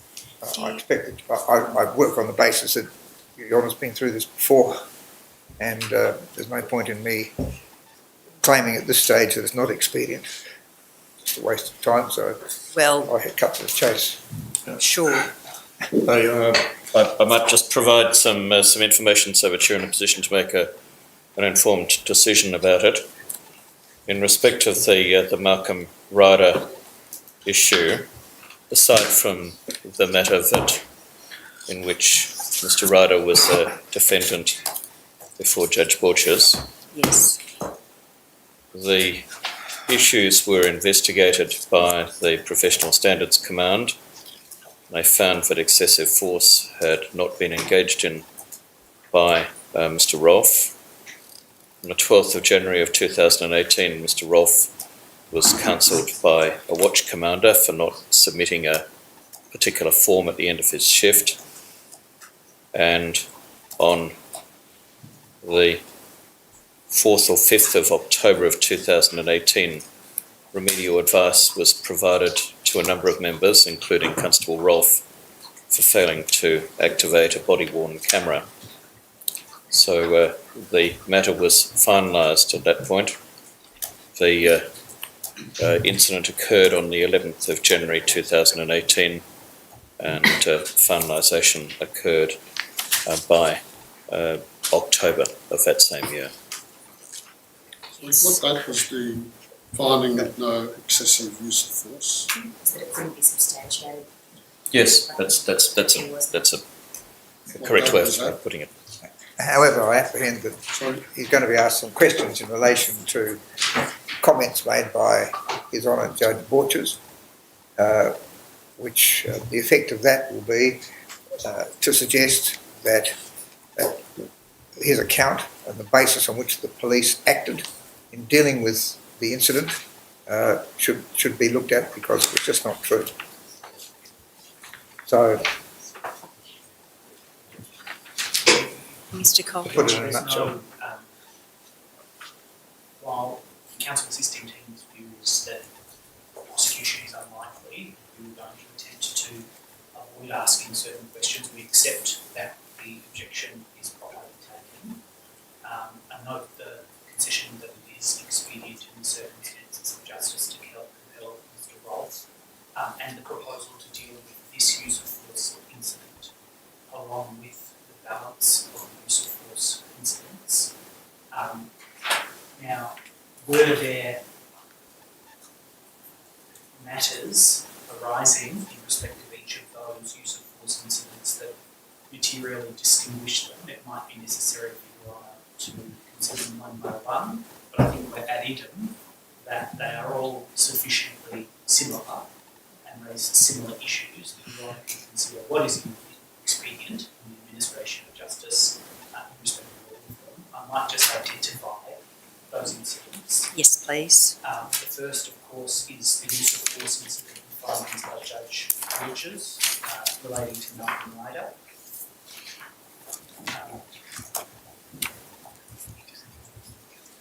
The second is, I should say that the source of this list is a document that Mr. Rolfe has provided the parties. The second is the use of force incident concerning Cleveland Walker. The third is the use of force incident concerning Albert Bailey. The fourth is a use of force incident relating to a child whose name I think has been suppressed. That's Master G. Yes, Master G. Master. Fifth is the use of force incident relating to Antonio Woods. Sixth is the use of force incident relating to the Todd Tavern. Seventh on the side, that's from the other, is the use of force incident relating to the Arrowlong Park. Now, all of those should be well known to you all. Yes. Ultimately, join with my friend in saying that it is expedient in the circumstances of justice, noting that the direct use of immunity is granted, and the end to which these questions are ultimately issues from this information. Yes, and I also note that all of those issues were identified by Mr. Rolfe's legal team, and all the parties here have been put on notice in relation to those objections. There is one more. Mr. Madrill, referred to in the Proctor report at page Yes, 36. that's the other. Yes. Bojangles one is Mr. Bailey. Yes, so the matters identified on behalf of Mr. Rolfe in submissions filed on the 15th of February 2024, paragraph 22, subparagraphs A through to H. The Bojangles incident's been mentioned at the bar table, but that relates to someone other than Mr. Bailey. That's correct. That's a different incident. Well, should the Bojangles one also be included? No, it's not. In that case, I'd ask that it be included. I'll just have that one properly Number 9. identified, similar, in the same way that you've identified the other matters. May I clarify whether this application relates to the witness's exposure for incrimination in relation to use of force, or does it also extend to the suggestion that he lied on oath about the rider matter or other matters that were investigated? Both. I ask for certificate to cover both aspects. Council submissions. Council assisting submission is that there are reasonable grounds for that objection. I note that I have received some written submissions addressing this, but are there any further submissions that any of the parties wish to make at this stage? For the record, it is appropriate in our respectful submission for Your Honour to issue a certificate. Thank you, Mr Bolton. Any other submissions? I note that there has been an application for what's commonly referred to as a Section 38 certificate under the Northern Territory Coroners Act in relation to a series of uses of force as identified in the submissions filed on behalf of Mr Rolfe. And in addition to those matters, a use of force at Bojangles, which is understood by the parties to be referred to in the material under consideration in this inquest. It appears to me that it is expedient for the purposes of justice that Mr Rolfe be compelled to answer questions in relation to the uses of force and any investigation arising following those uses of force. And I grant a certificate in relation to both areas. Your Honour, just one matter. There is more than one Bojangles incident, I'm told, which might not surprise you, Your Honour. But my learned friend's application, I'll just ask that be clarified then. It doesn't need to happen now, it just needs to be the date of a Bojangles incident that's being referred to. With the material that I have at my fingertips, it seems it's the 2nd of April 2017. Yes. So the certificate covers that incident on the 2nd of April 2017. May it please the court. Mr Rolfe, Your Honour, could I mention one? The learned friend did say that I had made a concession expedient. What I was saying to Your Honour was that in all the circumstances and given Your Honour's previous rulings, I anticipated that Your Honour would find it to be expedient. So I'm not personally making a concession on behalf of my client that it's expedient. It's for you to come to that view. But of course I put it to you that in view of your previous rulings, that would be the course that you would anticipated adopt. Do you wish to make any further submissions on that, Mr College? I would like to better understand what Mr Rolfe's submission is, because if there's any opposition, There's no opposition. there's no There's opposition. no opposition. So I'll grant the certificate, and as I said, in my view, it is expedient for the purposes of justice, given the issues that have arisen during the course of this inquest and investigation. may it please the court.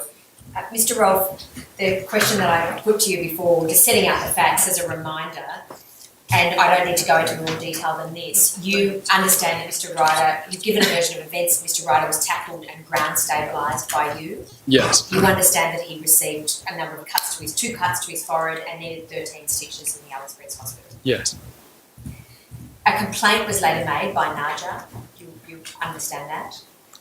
Yes. I can't remember it, but Did you become aware of that in 2018? for excessive use of force? For excessive use of force. I think so. There was an ancillary issue identified in relation to your body worn video.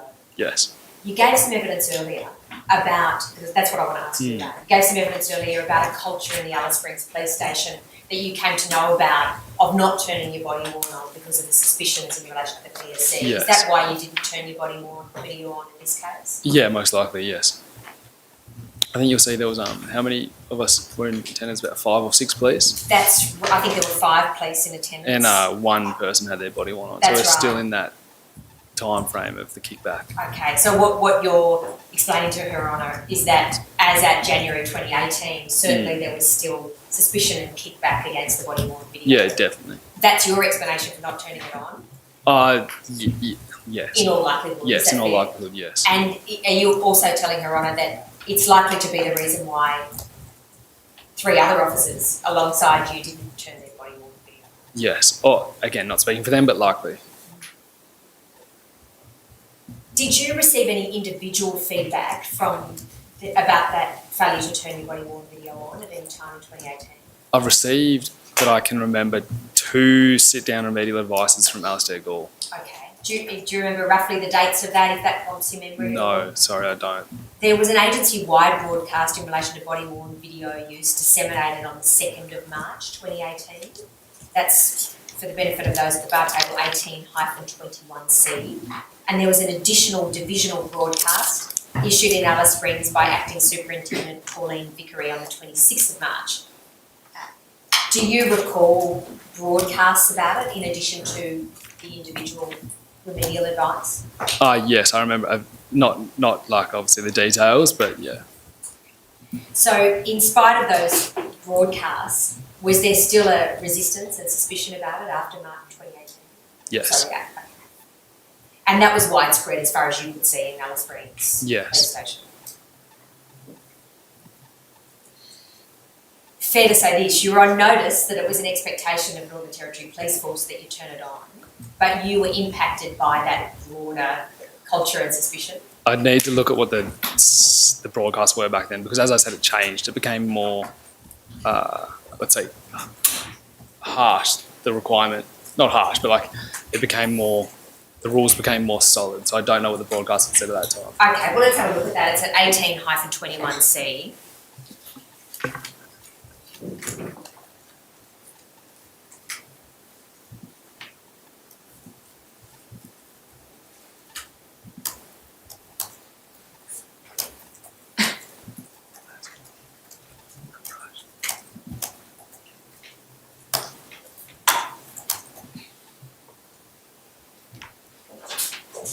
That says, in a number of recent complaint against police investigations, it has become evident that members are failing to activate personal issued body-worn video in compliance with the PPP instruction body-worn video. This can result in a lengthy and time-consuming investigation, leading to outcomes unable to be negated or confirmed. This can place a lot of stress and anxiety on officers waiting for a formal outcome of complaints. Personal issue body-worn video is part of your accoutrements and should be carried at all times whilst on duty. The rollout is now well progressed, with nearly all members having received their personal issue device. Body-worn video has already proven to be an exceptional law enforcement tool supporting prosecution processes and protecting officers on the front line. Body-worn video footage is also an important tool in resolving complaints and avoiding lengthy and unnecessary investigations. Additionally, footage from incidents can be used to identify performance and learning opportunities for teams and individuals to improve performance. Given the trends identified with the non-use of body-worn video identified in complaints by Professional Standards Command and the Office of the Ombudsman, all officers will be required to explain why they haven't activated their body-worn video in adherence to policy as part of the complaint investigation process. So that was a general warning, and I'm just reminded about this part. The policy requirement is that body-worn video must be switched on prior to and during any encounter where you utilise a police power, unless impracticable to do so. Members should adhere to the specific operational scenarios contained within this instruction, and then there's a reference to the instruction on body-worn video. Yeah. So it had to be used whenever you utilise a police power, which would include entry into a house, for example, Correct. or an attempt to arrest a suspect. Yeah, correct. So that's pretty clear, isn't it? Yeah, so I guess, to answer your question before, there was, despite this, there was still that kickback, and I guess the feeling at the time was perhaps officers would rather do the please explain rather than deal with the what I said before, like the complaint from PSC stuff. But yes, it does say that. I acknowledge that, and yeah, there was still that kickback.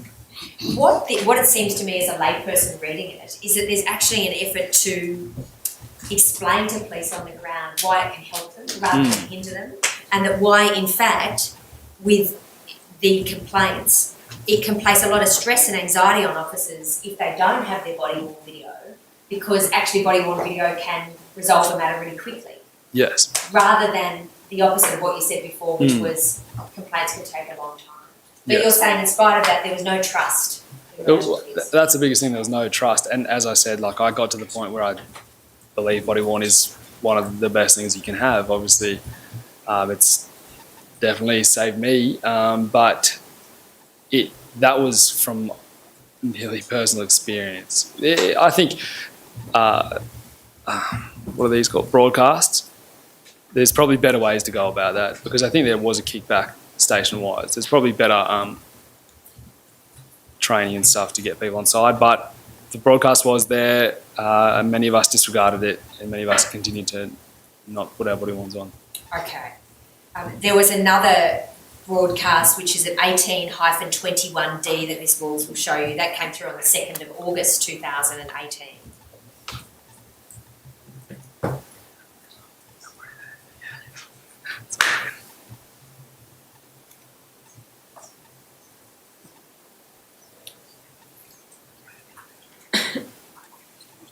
It looks like it's an internal broadcast which is repeating that earlier broadcast, and that came through in August. It appears to be a reiteration of those ideas because there's still these ongoing problems. Yeah. Fair to say that, according to your memory, that there was still that suspicion, lack of trust throughout 2018. Yeah, I guess so. There was still that lack of trust, and I guess the stick wasn't big enough to get people to wear the body worns at this point. You know what I'm saying? But there was definitely still that lack of trust. I think there's probably the lack of trust between, not in regard to body worn usage, but between the general duties and professional standards command is probably still there. Okay. So what about the advice that you were given by sergeants on the ground who you were travelling with? Was there a lack of trust on them as well? So it wasn't just the probationary constables and constables.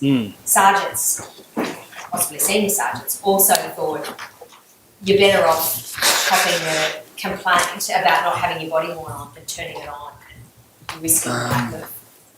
Definitely can't speak on behalf of senior sergeants. Didn't have enough interactions with them on the street. Potentially there was some stuff with the sergeants. I couldn't name names or... You just talked about that lack of... I won't ask you to name names, but you've just talked about that lack of trust between officers on the ground doing the hard work and PSC. And this feeling that you'd be blamed for stuff that wasn't fair and it would take a long time. What about from the sergeants? Was there that lack of trust? I think they felt that lack of trust, but it also goes lack of trust in between the general duties and the detectives. How there's like upstairs. There was a time in our Spring Station where that rivalry, well, not rivalry. It was just an attitude of distrust between general duties and detectives. There's rules for general duties, there's not rules for detectives, it seemed to say. Like you'd see in the detectives that actually arrested me, none of them had body worns on. So there's different rules for different people. So there's a lack of trust, not between just general duties and PSC, but general duties and executive, general duties and detectives at some point. We had some really good detectives that we ended up being able to mend that relationship a bit. But yeah, there's a lot of lack of trust going on in there. What about for you as a young officer and your experience in Alice Springs for the 2.5 years? Was there a feeling of lack of trust or resentment towards Commissioner, Assistant Commissioner, Deputy Commissioner, that sort of top brass? There was probably not enough involvement at that point to even look at that level. Okay. I don't think I ever had any interactions with anyone above superintendent. Even despite the interactions, what about the general feeling about lack of support or otherwise? Lack of support? Yeah, I think that's fairly openly been established. There's a lot of feelings of that for sure. Did you get the sense that constables, senior constable sergeants were resentful of brass? Yes. Yes. Including the brass up and down on commissioners. Yes. Do you think, reflecting on that, then more could be done going forward outside your time? I appreciate you haven't been there in November 2019. That's important for that level, that rank, to make contact with the officers of the day. Well, I think obviously that lack of trust or that resentment from the, let's say, the ground level troops, and I can only ever talk about constable to sarge level. That is a symptom of the problem. The problem being potentially poor leadership. So I think the poor leadership needs to be addressed. Where if you focus on the symptom, you're not going to fix the problem. Where was the poor leadership coming from? I think in just that lack of supporting members on the ground. That's where that feeling came from. Lack of supporting members on the ground. You get in the front of the media, you say the nice words, but then when you don't act on it. I saw a lot of police officers who would basically just be dragged over the coals by professional standards command. And it seemed to that in one of these broadcasts mentioned the stress and pressure that they put on officers broke a lot of officers, or did break a lot of officers, over extremely minor offending, which showed that all the nice words about a thin blue line, we have each other's back, was not true when I was in the Northern Territory Police. And that was fair to say then, from what you're saying, that you felt a sense of camaraderie with constables, senior constables, sergeants, but everything from that rank up?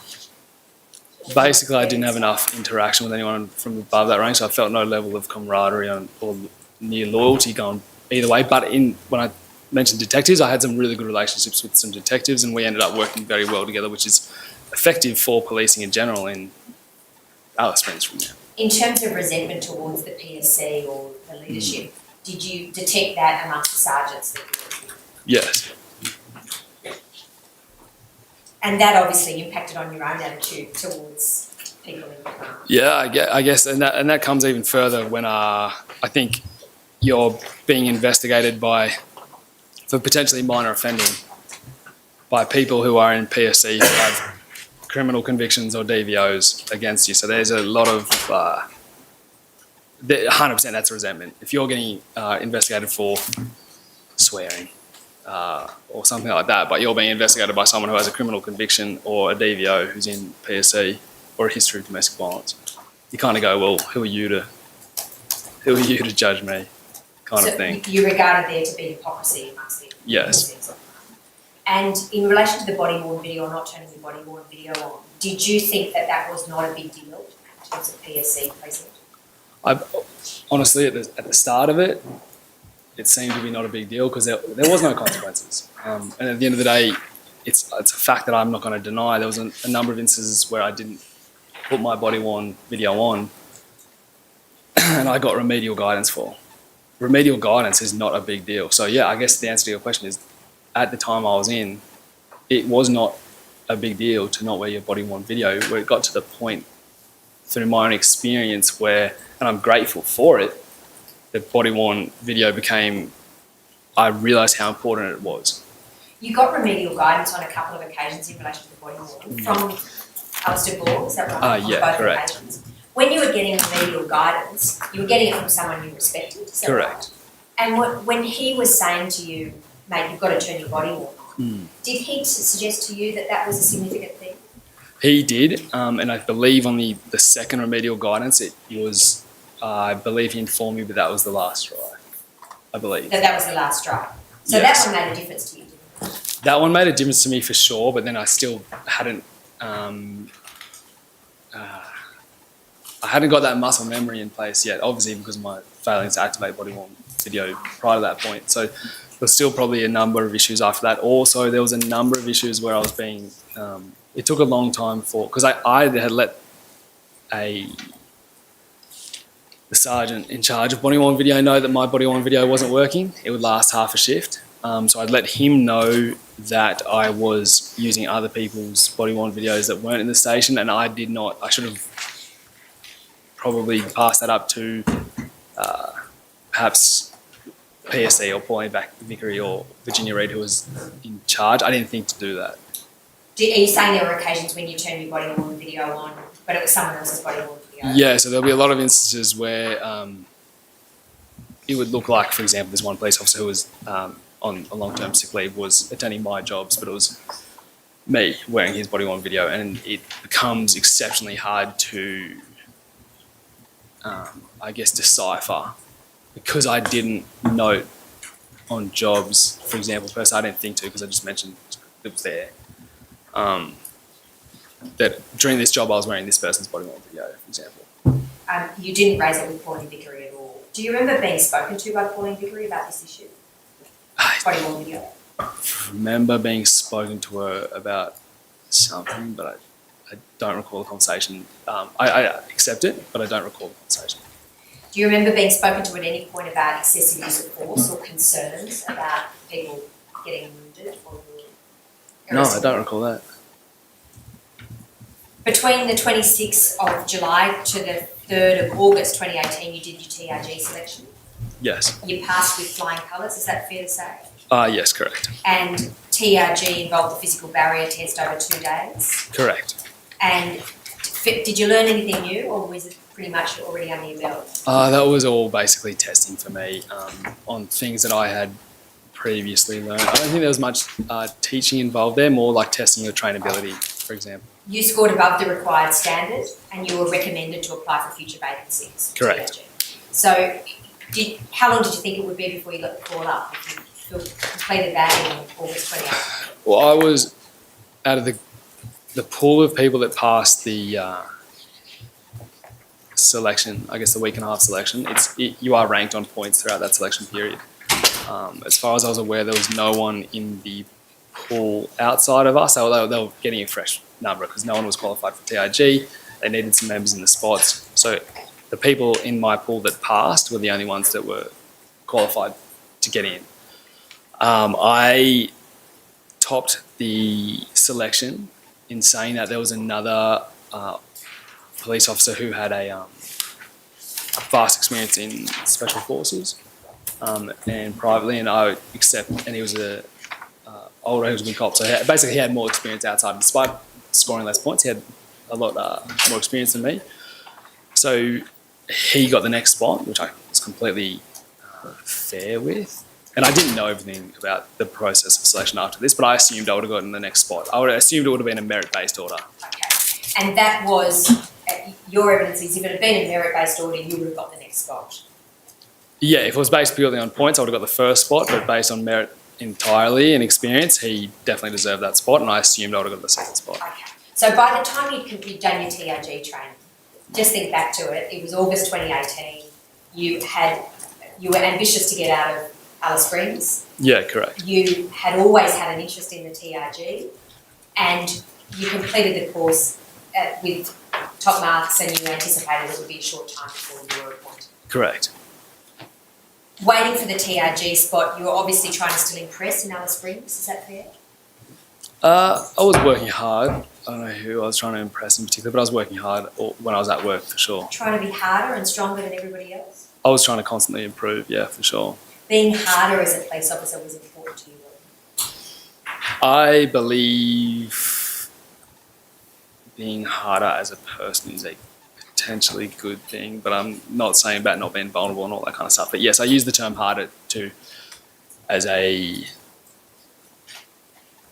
scale of improvement. Your arrest target was higher than the average general duties officer. Did you know that at the time? Anecdotally, but I didn't know the stats. Okay. You must have thought that would put you in a good spot with the TRG. I didn't know if that would help me so much with TRG. I just thought that would help in... Oh, no, it should have helped me with TRG with, recommendations from supervisors. Okay. On the 11th of August 2018, police were tasked to locate a teenager by the name of Master G. You know who I'm talking about? Yes.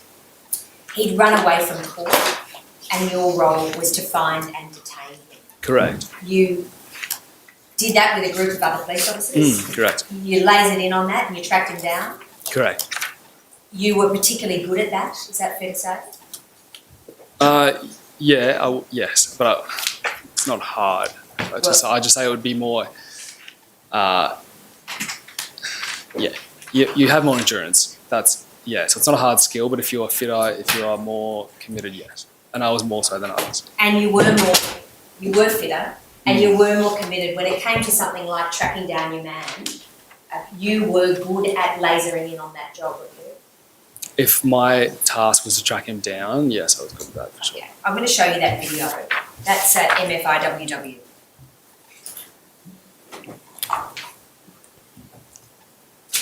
Yes, well, we object to this. On what basis? On the basis of relevance, on the basis it has no part in the scope of your inquiry, what he was doing in this particular incident.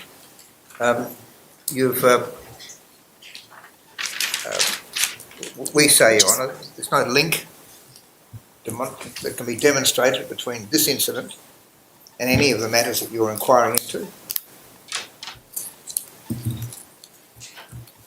Use of force on other occasions is said to be justified because, to use your words, they bear upon the adequacy of the Northern Territory's police force's supervision and assessment of Mr. Rolfe. But we say, Your Honour, that that's no real link at all. If one looks at the issue of the adequacy of the police force supervision and assessment of my client, which the learned friend has already traversed in some of the questions, in my submission, bears no link up to that proposition. What happened on this occasion with this incident, and I say, Your Honour, that the reasons that you've given in your rulings numbers 2 and number 3 hardly support or show relevance when it comes to this type of situation. You said in your ruling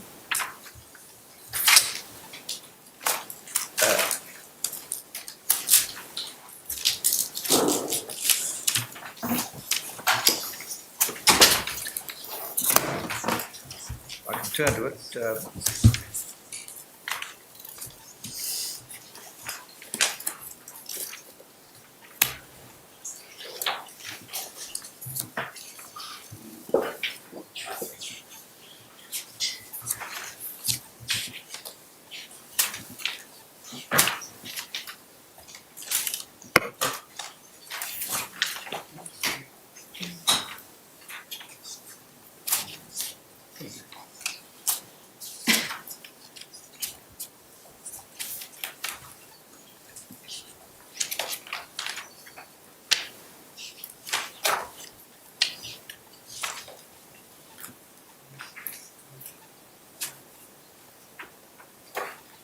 As I understand it, I'll just find the passage in the ruling that I was referring to.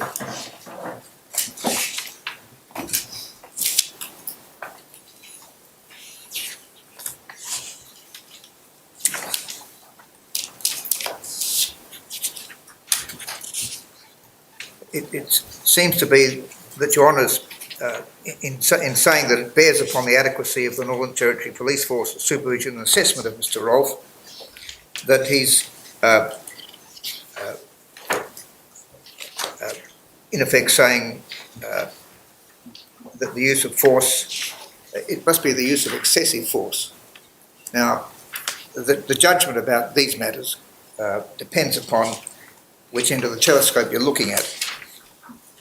In my submission, we have to, if these incidents are to go in, then we're looking at what is excessive force against the whole background of the behaviour of the Northern Territory Police in these situations, and why my client should be singled out. In my submission, there's no valid reason for doing so. This particular incident, as I understand it, this young person had absconded. Breach of bail had been reported to the police. He was arrested whilst hiding in a rubbish bin, and in my submission the arrest was in compliance with the principles of arrest that my client had been upholding during his time as a police officer. In my submission, Your Honour, there's no utility in going into this incident in the way in which it's planned to provide some basis for some finding, because it's got nothing to do with the death of Mr. Walker that eventually took place. Yes. Mr. Corridge? The first matter, by way of response, is to observe that Your Honour heard submissions in writing and oral on the issue of use of force, and ruled on them in ruling number 3 of paragraphs 72 through 77.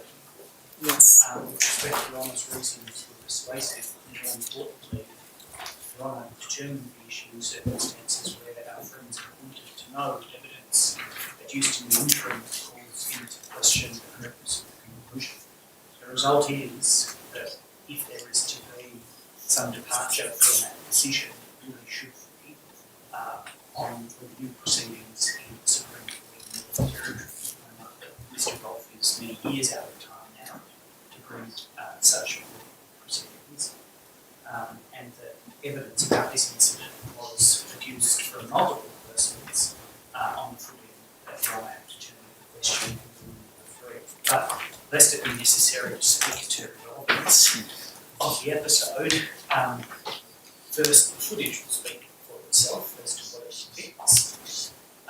Secondly, in the ordinary way that a criminal court, any other court, civil, criminal, might adduce tendency evidence, Mr. Rolfe's interactions with offenders or Aboriginal offenders that demonstrate that he has used excessive force might be said to show that he had a tendency to use excessive force, to use force inappropriately, or in the words of Sergeant Barron, to rush into situations without regard for the consequences, and in that way to increase the likelihood that force will be required. Now, just to meet in advance a submission that might be made by my friends about the circumstances of Kumanjayi Walker's death, Your Honour cannot zoom in on the critical settings that occurred in House 519 and ignore everything that occurred up until that point in time.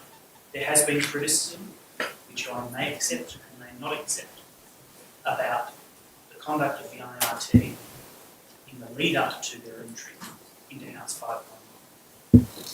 And in my respectful submission, that tendency would be relevant not just to the things that Mr. Rolfe did and did not do, but his state of mind at the time he did those things. First, the first reason, a direct connection, we say, the cause and circumstances of Kumanjayi Walker's death. Second, Your Honour, and it is no less direct, is to assist Your Honour to understand the adequacy of Northern Territory Police Force discipline and supervision of Mr. Rolfe. Now, the relevance of that question was brought into sharp relief during the evidence of Sergeant Barron's, in my respectful submission. Given his evidence about what the standard operating procedure said, about the circumstances in which superior officers either need to or need to consider whether to stand officers down from deployment. If Your Honour were to find that NTPF discipline and supervision of Mr. Rolfe was inadequate or wasn't brought to the attention of people like Sergeant Bowens when these things occurred, Your Honour might find that he simply wasn't suitable for deployment with the IRT on the 9th of November 2019 in light of his tendency, or that the NT Police Force failed to consider whether he was suitable. Each of those, in my respectful submission, are matters tied up directly with the cause and circumstances of Kumanjayi Walker's death. So, in my respectful submission, the evidence is clearly relevant, and even if it were not, this is a matter that Your Honour resolved many months, if not a year ago, in circumstances where there's been no appeal or decision. Can I make a very brief response? Sure. Your Honour, I'm concerned that having read your ruling number 3, having heard what the learned friend said today in light of his tendency, that this is going to develop into a propensity case. I point out, Your Honour, that there is no evidence that my client had ever fired his Glock before the events of the 9th of November in terms of any incident. So we're not dealing with a propensity, obviously, to fire off a pistol. We're dealing with, if there is any tendency, or propensity so-called, it's a propensity to, as my learned friend said, to rush into something, as was described by one of the witnesses. But when you're dealing with propensity, as Dr. Freckleton said, a rigorous approach has to be adopted. And we're looking at a situation here where my client, on my instructions, and I'm told the evidence supports this, was the person who was involved in 3,176 promise cases throughout his career as a police officer in the Northern Territory Police. Of those 3,176 cases, some 46 use of force reports were filed, not necessarily by him, but by others, and some of the reports were reports of use of force by others at which he was present. So we're not talking about he has used force on 46 separate occasions. We're talking about 46 incidents where force was used by a member of the Northern Territory Police, which required reporting in the normal circumstances. Of those, 5 were taken by Mr. Barron, 2 were apparently the subject of Mr. Proctor's remarks, and we're now looking apparently at some 8 or 9 in the course of this inquest. I say, Your Honour, that if we are to go down the propensity line, then we've got to look at all the 3,176 promise taskings that he did, because it's only by looking at the complete picture will you have any possible idea about whether or not 6, 7 or 8 incidents give rise to any rational conclusion about a propensity. Thank you. I have ruled on these matters previously in ruling number 3 in relation to how Constable Rolfe's use of force history may assist me in relation to addressing various issues in this inquest. One is whether or not Mr. Rolfe had a propensity to rush in and potentially escalate matters or use force over and above that which others might use. Another aspect of it is in relation to whether or not incidences of use of force were appropriately addressed and considered by persons within the Northern Territory Police Service who were responsible for managing the behaviour of young constables, including whether or not they should be permitted to continue with, for example, the IRT or be sent out on IRT operations. In my view, for both those reasons, the issues in relation to use of force are relevant to the issues that I must consider, and I allow the questions. Your Honour, may I make one final comment? I didn't intend to dissent from your ruling, because the words you used in your number 3 ruling were you accepted the evidence at this stage, and I read into those words that you might entertain a further application like today at another stage. I don't think the evidence has changed substantially or at all in relation to the factors that make this evidence relevant. Your Honour, please. No, Yes. that video be played.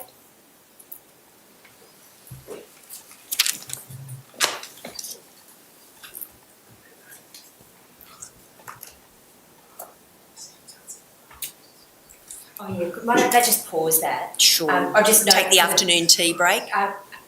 Is that what we're after? I note the time, it's 3:30. I think that's what the witness was asking for. We'll take the afternoon tea break. Unless there is any issue arising for any of the parties, I do propose to sit through till 5 o'clock with a possible 9 o'clock start tomorrow, Mr Abbott, on your invitation. As temporarily adjourned.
Stand.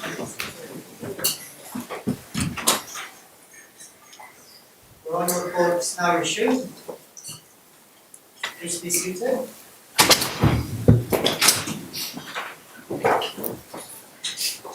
Before we play that video, Mr. Rolfe, do you recall when you were doing your training and serving in the Northern Territory Police Force, and now the motto of the NT Police is to serve and protect? Do you remember that? Yes. Were you ever given any advice during your training that part of that mission statement, in effect, is to build community trust as a police officer? I believe it, yes. I accept that. I can't recall specifically, but yeah, I accept that. All right. And to build cohesion in the community to the extent you can? I'd have to get further details on cohesion. Sure. What about this one?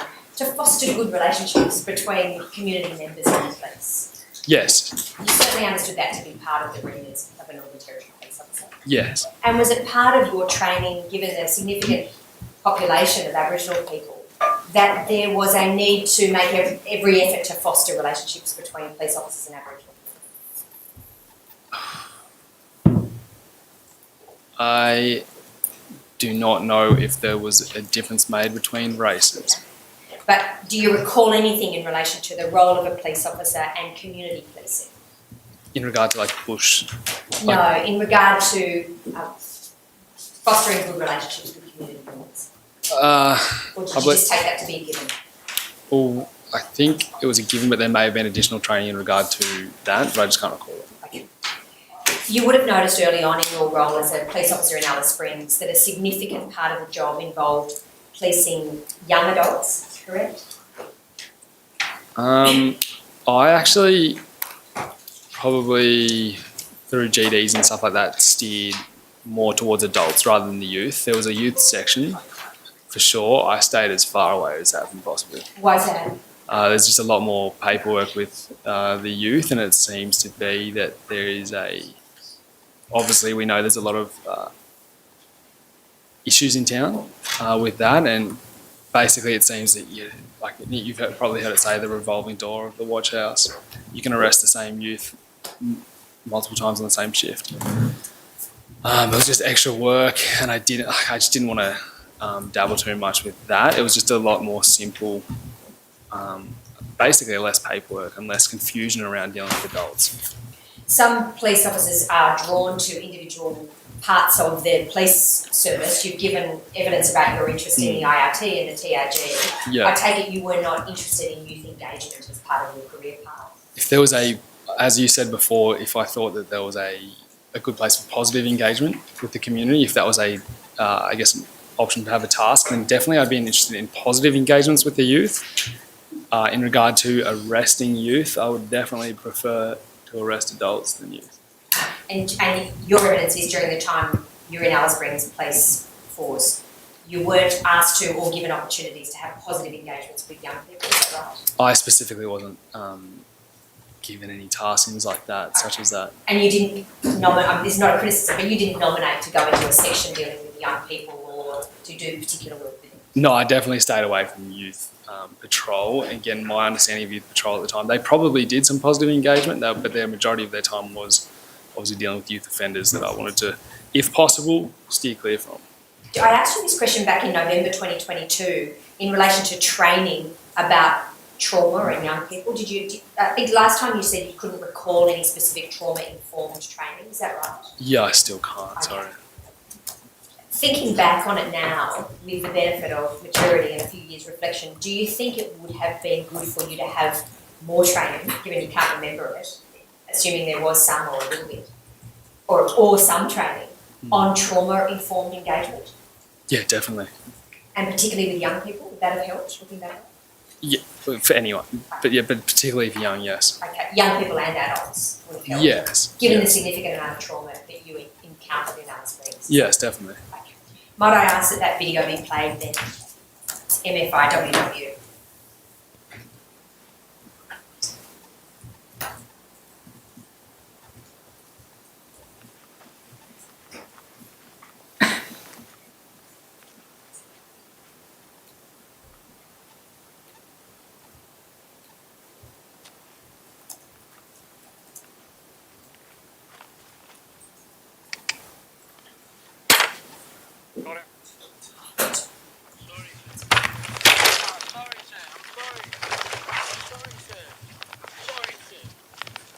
We can't hear that. Can we start that again, please, with the sound louder?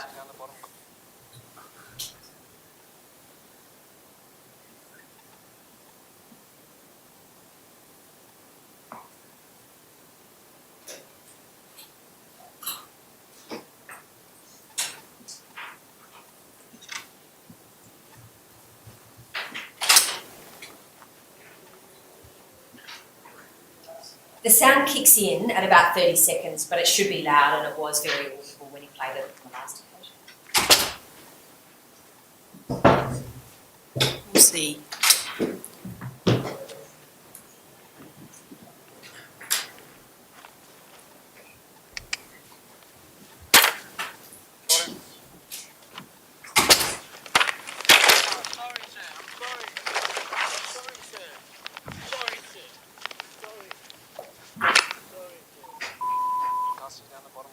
We'll just stop it and we'll see if we can work with the volume.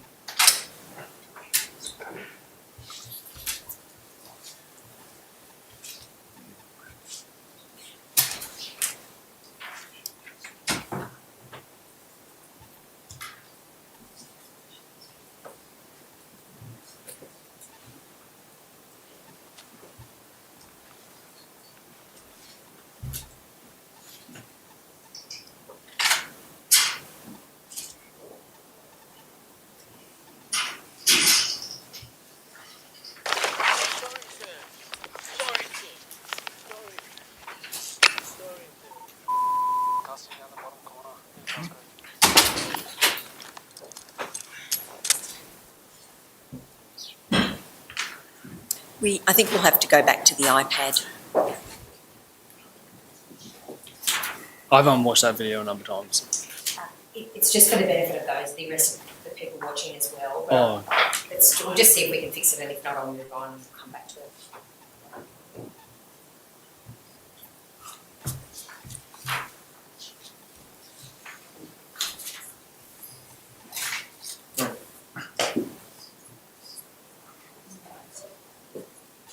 Is there any reason why we can't proceed with the question? Could you just give me a second, and then we'll just try and answer some calls, and then I'll come back to you. I mean, we're not playing gallery.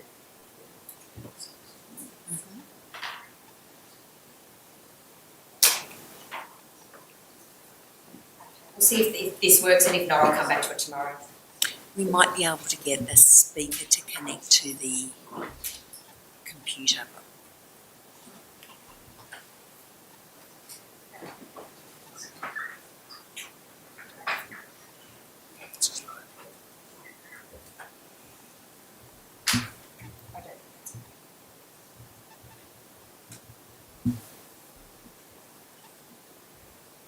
I think we'll need a speaker. We'll move on from that. I'll deal with that tomorrow, Your Honour. We might try to get that fixed overnight. Well, we might be able to fix it now. Okay.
Look, we might just adjourn for 5 minutes.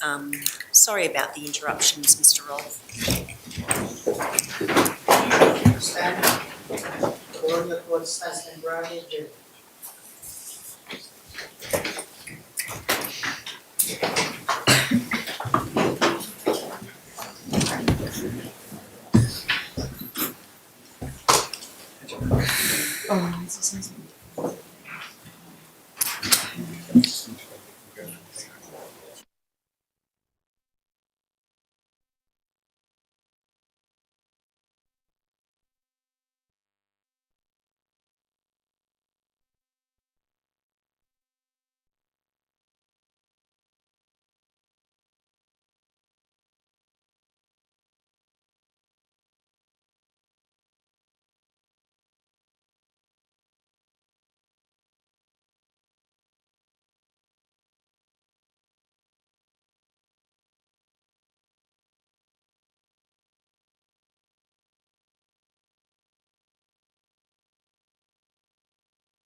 Comments coming in. Thank you. Thank you for coming back in. Coronial court is now resumed. Please be seated.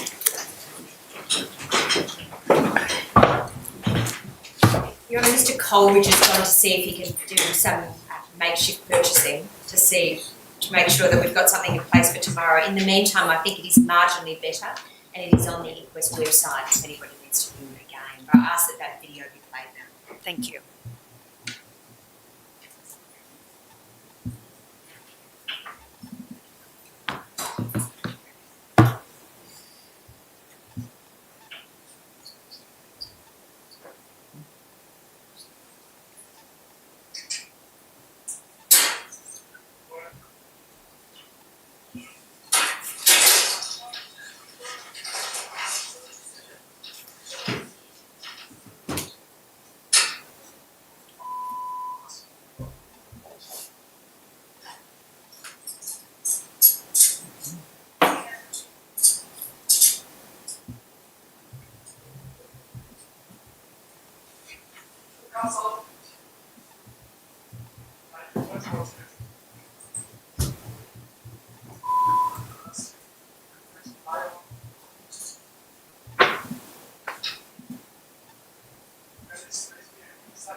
Mr Roth, with the benefit of hindsight and a few years of maturity, that boy was 14 years old. Do you think you could have done anything differently? I'll start off by saying that I still stand by that use of force. Everything could always be done better. What's something that hasn't been brought up in regard to that use of force is that 14-year-old, it's probably about my size, I'm not a big guy, but I definitely can't do this, and I don't think anyone at this table would have the athleticism to somehow jump into a green bin that's freestanding. So we have to take that into account. So this boy was extremely athletic. Athletic to the point where he could jump into a green bin that's freestanding without the bin toppling over. So he's got a high level of athleticism, which I took into account in my arrest, but obviously in hindsight, everything can be done better. That is the very first time I've arrested someone in a green bin, and I've never had any training on how to arrest someone in a green bin. I'm sure if the NT police put that as part of their training, I could do better. What happened when you saw that child is that you make a noise with your tongue and then you slam the bin lid down on the child. Do you accept that?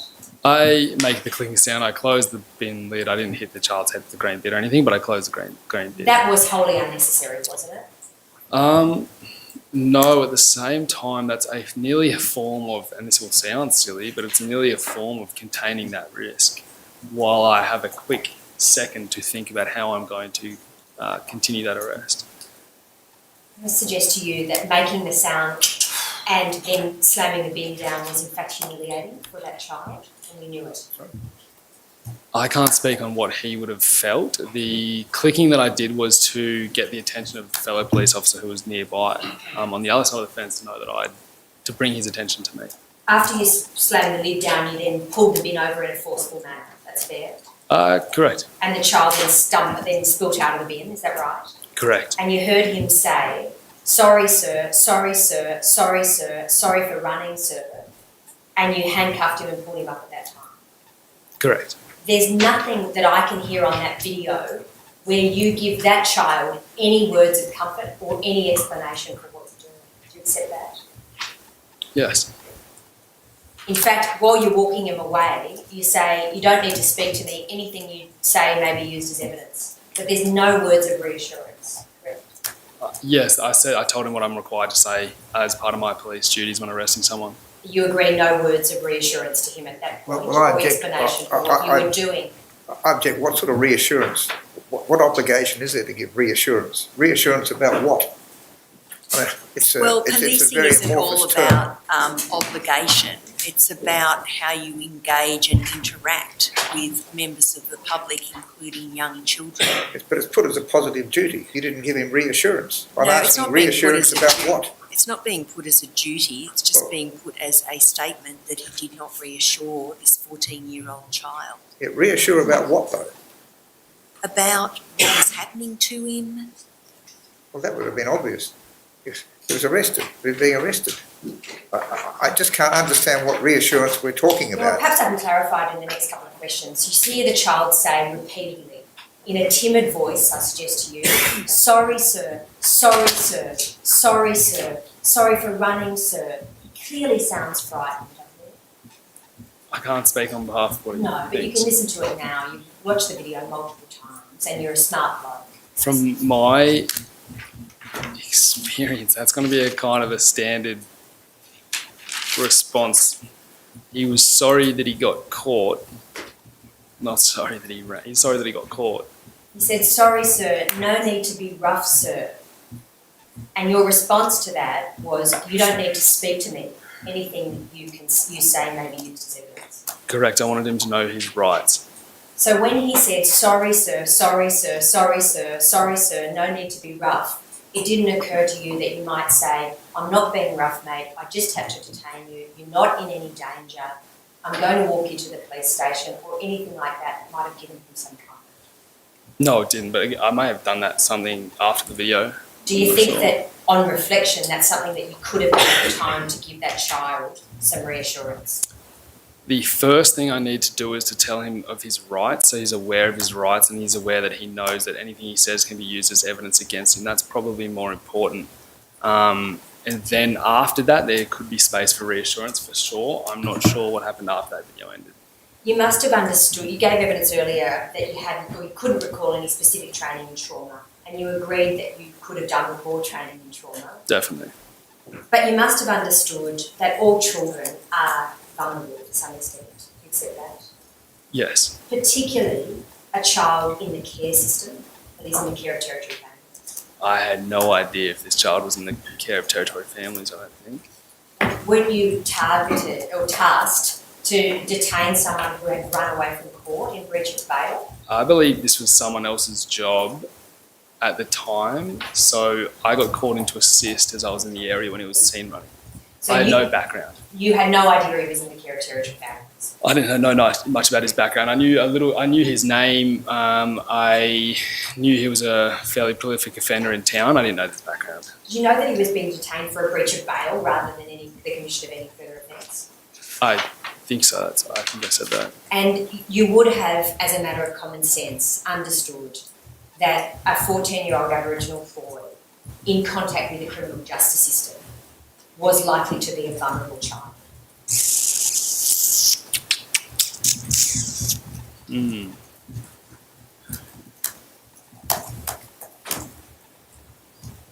I'm not sure where I sit on that, because I wouldn't assume that a 14-year-old of a particular race is more or less vulnerable to another race. Okay, let me take the race out of it. A 14-year-old boy who's had multiple contact with the criminal justice system is likely to have come from a home where there might be some difficulties. Potentially. You would assume, wouldn't you, that that child is a vulnerable child? Well, I just think I don't really know what a vulnerable child is in the larger sense of a vulnerable child. A vulnerable child that can't cause harm to someone else. A vulnerable child in what regard? It's too Well, broad as for me far to as answer. I know, Mr. Rolfe had not worked extensively with children or in the youth justice sphere in Alice Springs, if at all. No, that's true, Your Honour. So, And he has no recollection of any training he might have received. So I don't know that true, Your Honour. I'll ask he this would question. have that level of experience to be able to make assessments about the kinds of children that often come before I hear you, courts. Your Honour. Mr. Rolfe, in your NT Independent open letter, February 2023, you know what I'm referring to? Yes. You say that you make a point of saying that when you defended yourself and your partner against Kumanjayi Walker, on the 9th of November 2019, you, quote, didn't think about his race, upbringing or his past trauma. I thought about defending my partner's life. And you're making the point that inside House 511, you didn't have time to think about Kumanjayi's traumatic childhood. Correct. But in the arrest of Master G on this occasion, you had plenty of time in the lead up to the arrest to think about the fact that he was a 14-year-old child.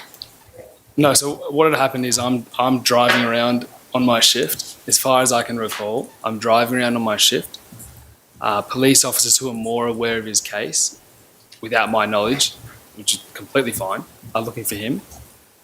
At some point they must have found him and he's run, and it's come over the radio, hey, this person, Master G, is on the run, wanted for this offence. He's in this area, going this direction. Can we get any unit to assist? I've gone to assist. You can see that I have then had a big run. I'm puffing in the video. Had a big run for I'm not sure how long.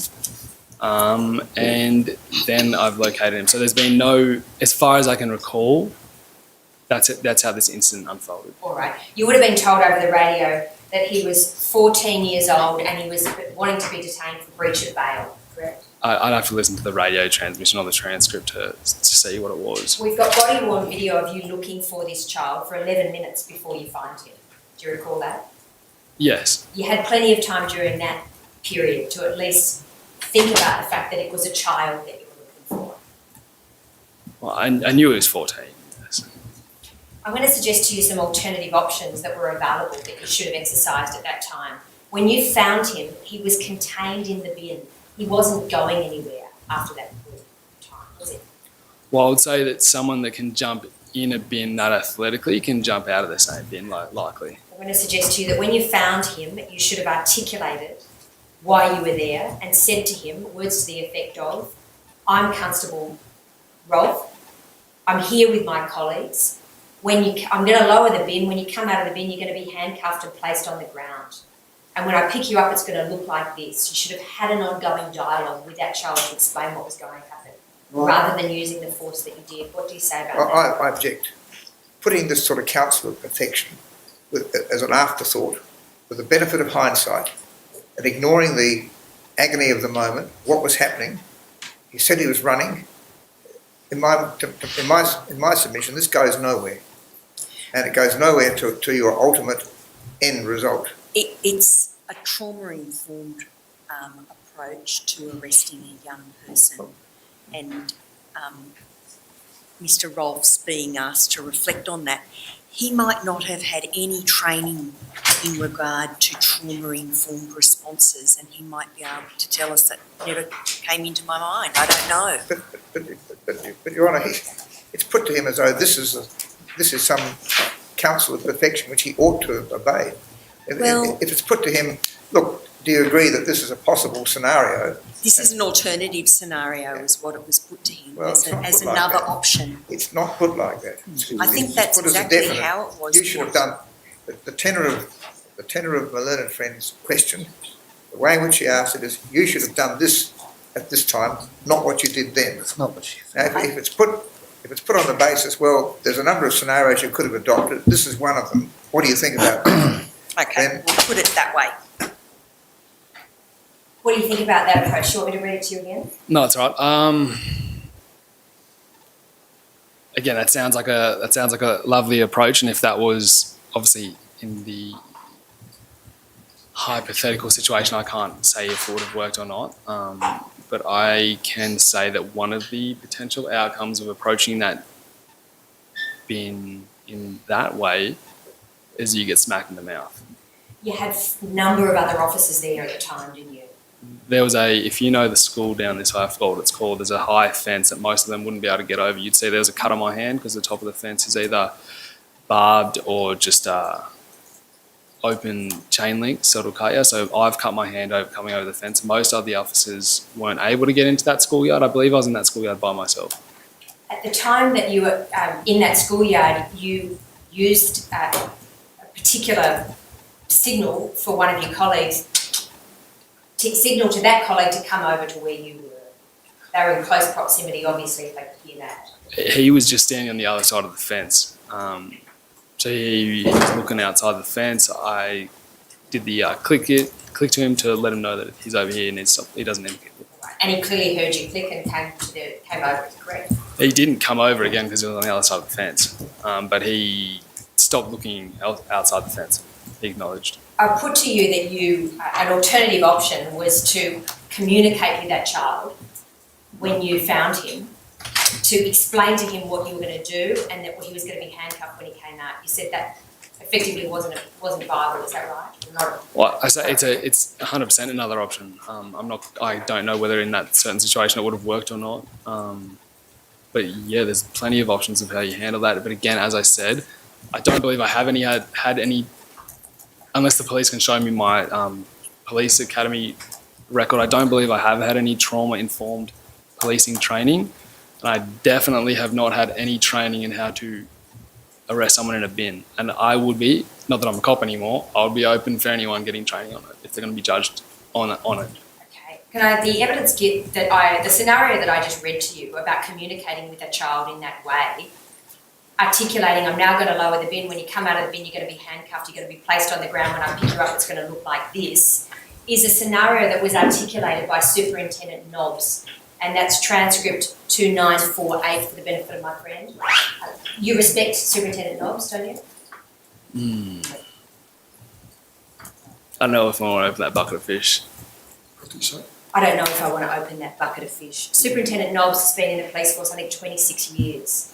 Would you respect the fact that he has had experience, considerable experience, much more than you, entertaining young people? Well, I object to this. What does it matter what someone else said? I'm going to be here a lot longer if I'm a friend of Jess. Someone else has a different view, Sure. and the view has been put, and he, in effect, said, well, that's Superintendent Nobbs' view, it's not my view. And he obviously doesn't respect it. I think that's obvious by the answer I that think was it's given. obvious too. Mr. Rolfe, when you detained Master G, you put handcuffs on him and you walked him away and you used a tone to talk to him. At no time do we ever hear you modulate your tone or change it once he was under your control in handcuffs. Is that fair? I think I just spoke to him in a, whatever manner it is. I was fairly tired from running. I don't think I didn't call him anything mean. I just said what I needed to say for his own rights. He needed to know, despite him being arrested multiple times before, he needed to know and needed to be aware that anything he says, it's his right to know that anything he says could be used as evidence against him. Sure, and I'll move on from this shortly, but we'll recall from watching that what he says to you is, sorry sir, no need to be rough. He doesn't appear to be about to start talking to you about the incident, does he? Me giving him his rights is for his own safety and protection. And that's what we're taught to do as police officers. That's what I'm required to do. At no point do you communicate with him that you've detained him for his own safety or protection, or that you're giving him that advice, or that you're about to do something in terms of walking into the police station. I wasn't detaining him for his own safety. I was detaining him because he was under arrest. At no point in that video do we hear you communicate with that child about what is about to happen to him. Do you accept that? Yes, it's clear what I say on the video. You have said to her, Honour, that you are a reader, and you clearly have done some reading in relation to trauma, or you have some understanding now, sitting there, about the idea of a trauma-informed response, don't you? I haven't done enough reading to give any good opinion on a trauma-informed response. I've read on, yeah. After If you that, give me a book, I can read it, but I don't know any. we haven't been able to identify a use of force report in relation to that incident. Is there one, or should there have been one? I can't recall if there wasn't one. It was never brought to my attention. As we are aware, that job went through PSC and was cleared, so they should have brought that up. If that hadn't been done, I should have put a use of force report in for that. Who was the senior officer there on that job?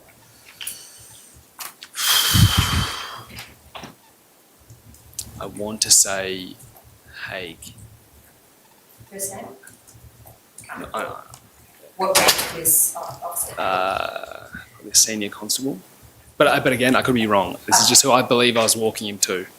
All right. Did you get any feedback from the senior person who was there? At the time, just pats on the back for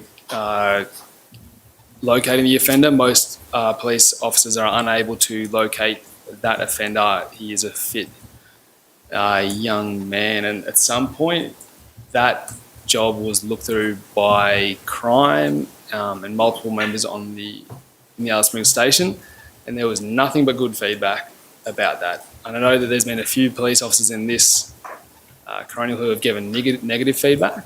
That's the first negative feedback I've heard from police. The general feedback I would have heard is that it is a good arrest using the risk principles, and I received nothing but positive feedback in regard to that arrest. No feedback at all in relation to what might be done differently for when you're dealing with a child in that scenario? None.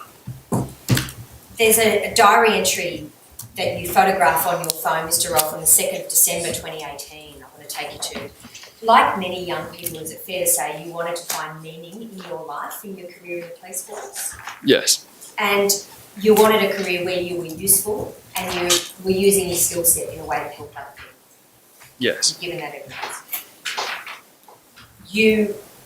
I'm not suggesting it's a bad thing, but it's pretty clear from your answers to date that you thought the best way to deal with that, to do that, was to be in a tactical squad like the TRG. Oh, actually, no, I don't think that. I think the best way to use my skill set to help people was probably through general duties or potentially through the detective stream. The tactical part of my progression idea was not a forever thing. That was until my knees got sore, my lower back got sore, and then I could move back. I don't believe if you're looking at purely helping people, you're going to do more of that in general duties. In relation to, I think, an interview, one of the questions with the newspaper a couple of weeks after Kumanjayi passed away, you said something like you wanted to do TRG when you were young and fit and able to make a good contribution there. Correct? Correct. So it's clearly the goal in the short term place. Correct. And a good fit for your skill set, I think you've already said. Correct. After that, you might think about the detectives, is that right? Yeah. Something else. Diary entry is from January and relates, I beg your pardon, I think I said December, it's 2019. It's photo 3 in MFI Triple M.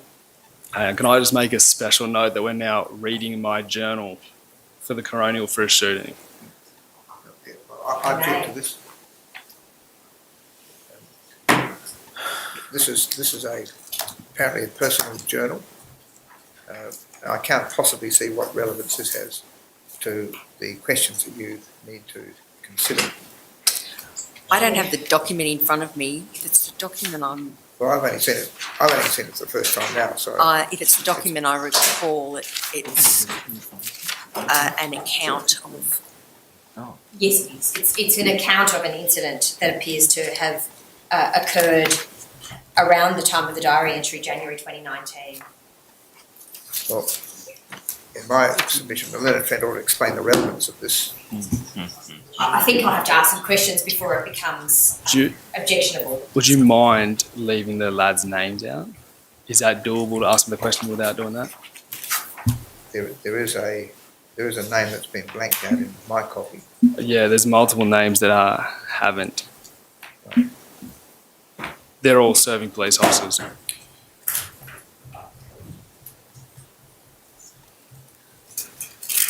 So, I'm just getting my copy. yes, Your Honour. Your Honour, Mr. Rolfe has asked that I not name the certain persons in there.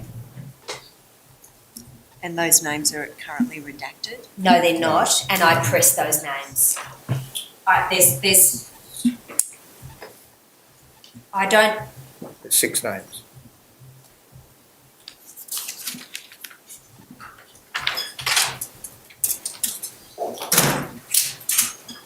What's this?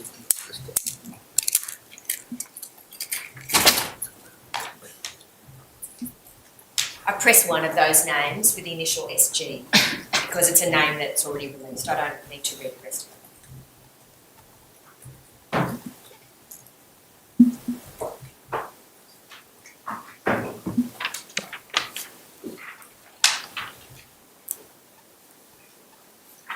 I still don't understand the relevance of it. Perhaps you could wait for the question, sir, and then we might get the picture. Well, I can see some relevance towards the end of that entry.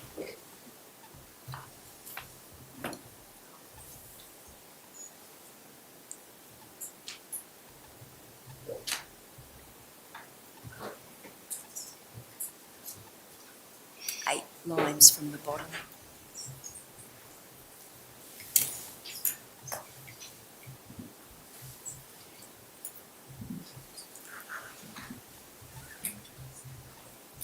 In my view, it's relevant for the same reasons already expressed in relation to use of force.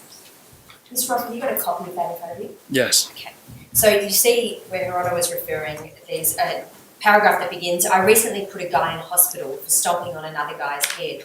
You'll never feel braver when big, let's call it AM, Yeah. or A, is backing you up. Anyway, fuck losers, I'm young, hard, getting harder, nearly harder than I was in Afghan. We'll win. Who did you put in hospital for stomping on another guy's head? I can't recall his name. When did that happen? Around that time, January 2019, at some point. Was your body worn video on? I can't recall. I can't recall. You think no? No, I think it would have been, but I can't recall because there was no issues with this incident. All right. Well, did you fill out a use of force report? I would need to have access to all my use of force So reports. in terms of you saying there were no issues with this incident, you mean none were brought to your attention by the people that you were there with on the job, is that right? Correct, and none came after this. There's a sergeant nominated in there who you were working with on that job, is that right? Yes. But I'm not sure if what I'm talking about there with them were there in the same shift. I see. So do you recall now who the sergeant was or who the senior was on the day that you put a guy in hospital? No, this was out the front of Bojangles and down that KFC way. One of the nights when everyone spilled out onto the street, there was big fights. There was a lot of police officers around.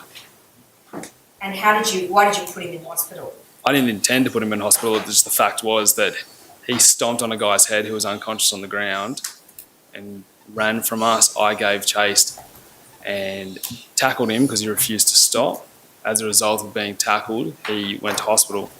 When you say you tackled him, how did you do that? Did you push him from behind, did you grab him from the side, or what happened? No, I guess I tackled him like with my shoulder, arm wrapped around him. And what injury did he sustain? I'm not sure. I handed him off to another person. I had no more involvement in that except for I believe I wrote a statement about him stomping on the other guy's head. But you can't remember his name? No, definitely not. And did you, and you can't assist us in terms of a date frame? No, just that it seems it's around that time. January 2019? Yes. And you can't recall specifically any of the other officers who were with you on that job? I think if you look at it and we call him JT, I don't know if he was there at the time, but I remember him being involved in the job and watching the footage of the head stomp. You say in that note at the beginning of it, sometimes the monsters win. Yeah. That's fine, but we're being beaten by losers, dumb kids and dumb men. What did you mean by sometimes the monsters win? I think that's just something I read recently from a book and I wrote that down. Who are the losers that you're talking about? I'm just talking about the criminals in Alice Springs. So down the end of that paragraph, when you say, anyway, fuck losers, I'm young, hard, getting harder, nearly harder than I was in Afghan, we'll win. Who are you fighting? What do you mean? Just fighting crime in Alice Springs. I can see right now Alice Springs is losing the fight against crime even more so than it was 4 years ago. This is just a dire entry of me being passionate about policing. And my passion included trying to help people who were victims of crime. And I think you can see that 4 years ago when I was in Alice was having a particularly hard time And Alice has only gotten worse in regard to crime since then. So it's just me being passionate about policing, seeing that it is hard to fix that issue, and me at the end of the entry saying, hey, re-motivating myself to try and get back into it. I think you said the losers who you referred to there are the people committing crime in Alice Brenton's. That's what you meant. At the beginning of the paragraph, you say, that's fine, we are being beaten by losers, dumb kids and dumb men. Despite this, I've got some good people around me who feel the same. And then there's a quote, no matter if you're the best player on the losing team, you're still a loser. Are you referring to any of your fellow police officers as losers there? I'm referring to myself and every other police officer in the NT as being on the losing team. Around that time, in December 2018, you went to the GP complaining of shift-related work insomnia and you were prescribed temazepam. Do you recall that? Like, not specifically, but I remember there was a number of times when I was prescribed medication, yes. Do you think the insomnia was affecting your behaviour around that time, late 2018, 2017, early 2018? 19. I beg your pardon, 2019? I was tired. When I was at work, I was professional, but I was tired. So when I was at work, I was professional. There's a diary entry, or that diary entry specifically says this: Simo and I have had some wild shifts. Me playing Xbox with young Jamal while Simo does work, speeding through the streets looking for trouble. You're describing a professional operation there. Actually, this is a good example of what you brought up before about positive engagement with youth. I went to a domestic violence incident at a house with a number of children involved, and part of that, whilst we settled down that issue between the parents and the kids, and these kids are exactly what you were talking about before, vulnerable kids who needed help, who probably came or did come from a fractured family. We had spare time, so I spent time playing Xbox with the young kid who probably had a negative attitude of police, and at the end of that had a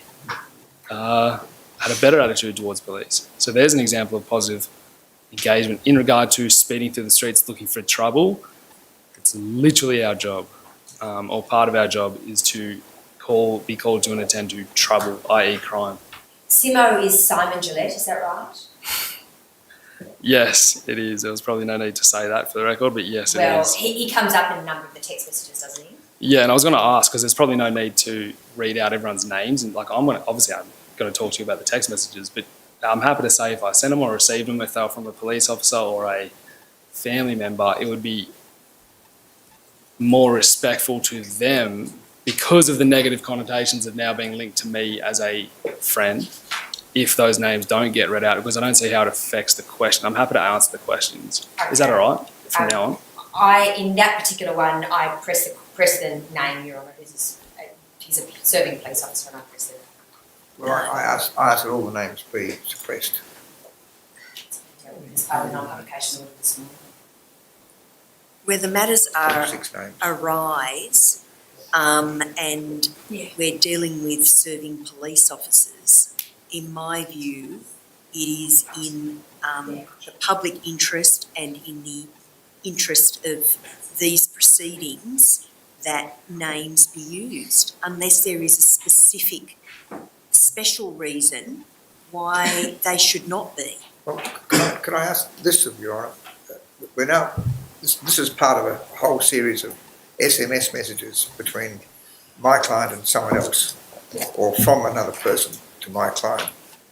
Have the recipients or the senders been consulted about their names being made public? If so, they ought to at least have the opportunity of turning up and asking for suppression. And it seems to me that if you're going to be fair and afford natural justice to people who are mentioned in these SMS messages, that the recipient who is not my client or the sender who is not my client ought to have the opportunity of coming along and saying, well, I want my name suppressed. As I understand it, all members of the police force are represented in these proceedings. Well, maybe, but has their attention been drawn to the fact that they are mentioned in these SMS messages, and have they been given the opportunity of being able to apply for a suppression? Because if they haven't, They should be. Are you asking for the legally privileged communications to be made known to you I'm sorry? between police counsel and the client? I'm only asking that these SMS messages, I mean, for example, some of them are from persons who are interstate. I doubt whether they've been told that their names are going to be mentioned in the course of this discussion. When it comes to a civilian, unless it's relevant, I don't intend to identify them. Where it is relevant, then I will. But procedural fairness, as Your Honour knows, requires that if you're going to make an adverse comment against somebody, give them the opportunity to respond. I'm not suggesting any adverse comment in relation to Simon Gillette. I'm just merely pointing out the fact that that was the exchange. He's mentioned on a number of occasions. Your Honour actually has a very limited power under Section 43 to make a non-publication order. And if that's not revealing sensitive information, I can't see how it comes within the power that Your Honour has to grant non-publication orders. But if my learned friend says it does, then he needs to articulate where that power comes from. Well, I think we're going to overnight.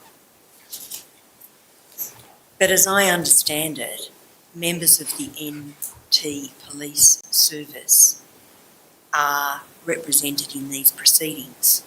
As well as the Northern Territory Police Association, who represents a significant number of members in these proceedings. And this material has been part of the brief and is available and has specifically been identified as material about which it is likely there will be questions. That's exactly the case, Your Honour. So the text messages themselves, all 7,000 pages of them, have been available for well over 18 months, and then to assist the parties, Counsel Assisting made this specific MFI document asking everybody to identify any possible text message that the witness might be taken to.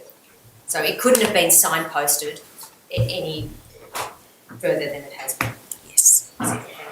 And I'll finish on these questions, Mr. Roll. You had a number of good mates in the Northern Territory Police Force, obviously. Yes. Simo was one of them. Yes. Some brotherhood obviously developed between the officers that you're working with on the ground, naturally. Yes. And you sent a text message, text 16, Simo sends it to you. When violence soothes your soul rather than a hug, lol, boom. And you reply, text 17, this is the 8th of February 2019, ha ha, I'm froken, in brackets, broken Aboriginal way. What did you mean by that text? So Simo and I would used to often box together at one of the boxing gyms in town. So he is talking about a way of, I guess, an outlet for others. Some it's, I don't know, walking, meditating. Some it's boxing. Some it's boxing through violence. So he's talking about that. He's just talking about an outlet for anything that goes in life, any stressor. He's had a healthy outlet that I had the same outlet from him.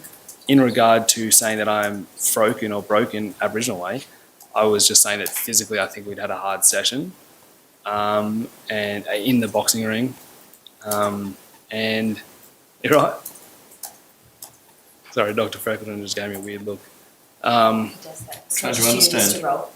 Oh yeah, so it's a gym session you might not be aware of probably, but so we had a hard session in the gym, and I said I'm broken, and in saying it's broken Aboriginal way, it's obviously that's just part of a, I guess it's a term, as I said before, terms that are used around town that start to normalise to you. So are you mocking the accent there or the speech, form of speech? Not at all. I'm just saying that's how I've heard some people in town say broken, some people who happen to be Aboriginal.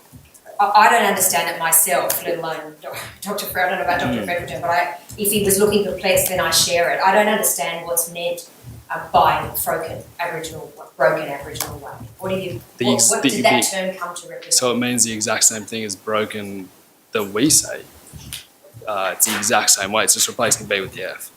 All right. And is it mocking the accent, or is it what is that? Why is that term being used? I don't think it's mocking anything. It's just a term that was used in town, and you hear a lot of terms. You might start saying it in certain forms. You just explained why Simo would have texted when violence soothes the soul rather than a hug, lol, boom. And then you text back, text 18 on the 8th of February, hey brother, I'm just cruising home for a couple of hours. I'll be ready at the drop of the hat though if you're keen to do some training and sparring. I want to get back into it with you. Fucking get ready for April and let me feel some hurt. You recall sending that text? Yes. You're just talking up boxing as a way of releasing your energy or frustration or tension, Correct. is that right? I believe he had a fight coming up in April. He had a fight. I believe so. And then the same day you text a woman by the name with a Hold up. So, where, what text number? 26. Nah, let's not say her name. There's no need for that name to be said. That's a civilian. Mr. Roth, I was just going to say a woman by the first name of R. E. Good. You say, I'm back. I just had a really good sparring session with Simo. Needed some violence to recenter my head. I know that's weird, but anywho, I'm back. So you use that terminology. I needed some violence to recenter my head. I know that's weird. What did you mean? Exactly what I said before. Like, for some outlets of stress, boxing is a very good outlet for me. It is a violent sport, and it's nearly meditative for me. So fighting, that releasing the anger or frustration or aggression was a good way of... In a controlled manner, in a safe spot in the gym with other people who are willing to do the same thing, yes. It might give you temporary relief, but it didn't actually help you process the level of violence you were exposed to, did it? I'm not sure. That's probably for a psychologist or something. Do you see now, looking back on it, that there was an impact on your mental state From- around that time from the policing that you were exposed to? Yeah. There's like stresses and trauma in policing, and definitely, I don't think I don't think you can do some form of therapy a one-off, and it all goes away. You have to continually do it. That's why I continually, for example, would box. You had an exchange with that same woman on the 6th of February, text 11, where you indicate that you burnt out from the work. Yes. You say you run down and burnt out around that time, aren't you? Yes. You thought the station was a mess. Yes. You weren't getting the recognition that you deserved. Where do I say that? That's a question. Is that what you thought? You weren't getting the recognition you deserved? I can't say that I was thinking no. Why did you think the station was a mess? I think the Alice Springs police station was a mess. It probably still is a mess. If you look at if the opposite of a mess is an effective town that's not riddled by crime, that's what I mean by a mess. Well, you weren't saying that. What you said in text 11 to the woman whose name starts with R is because this station is a mess and the bosses don't have a clue.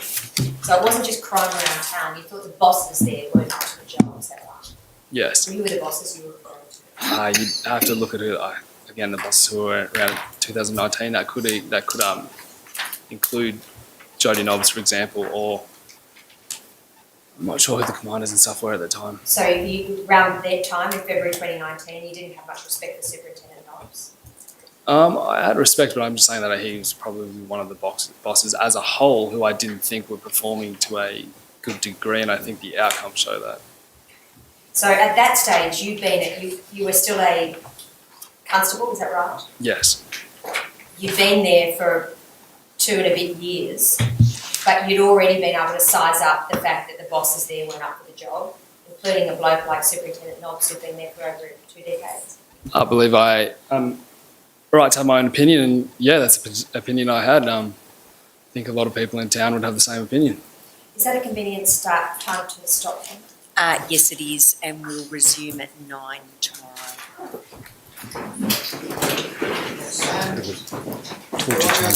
Stands adjourned.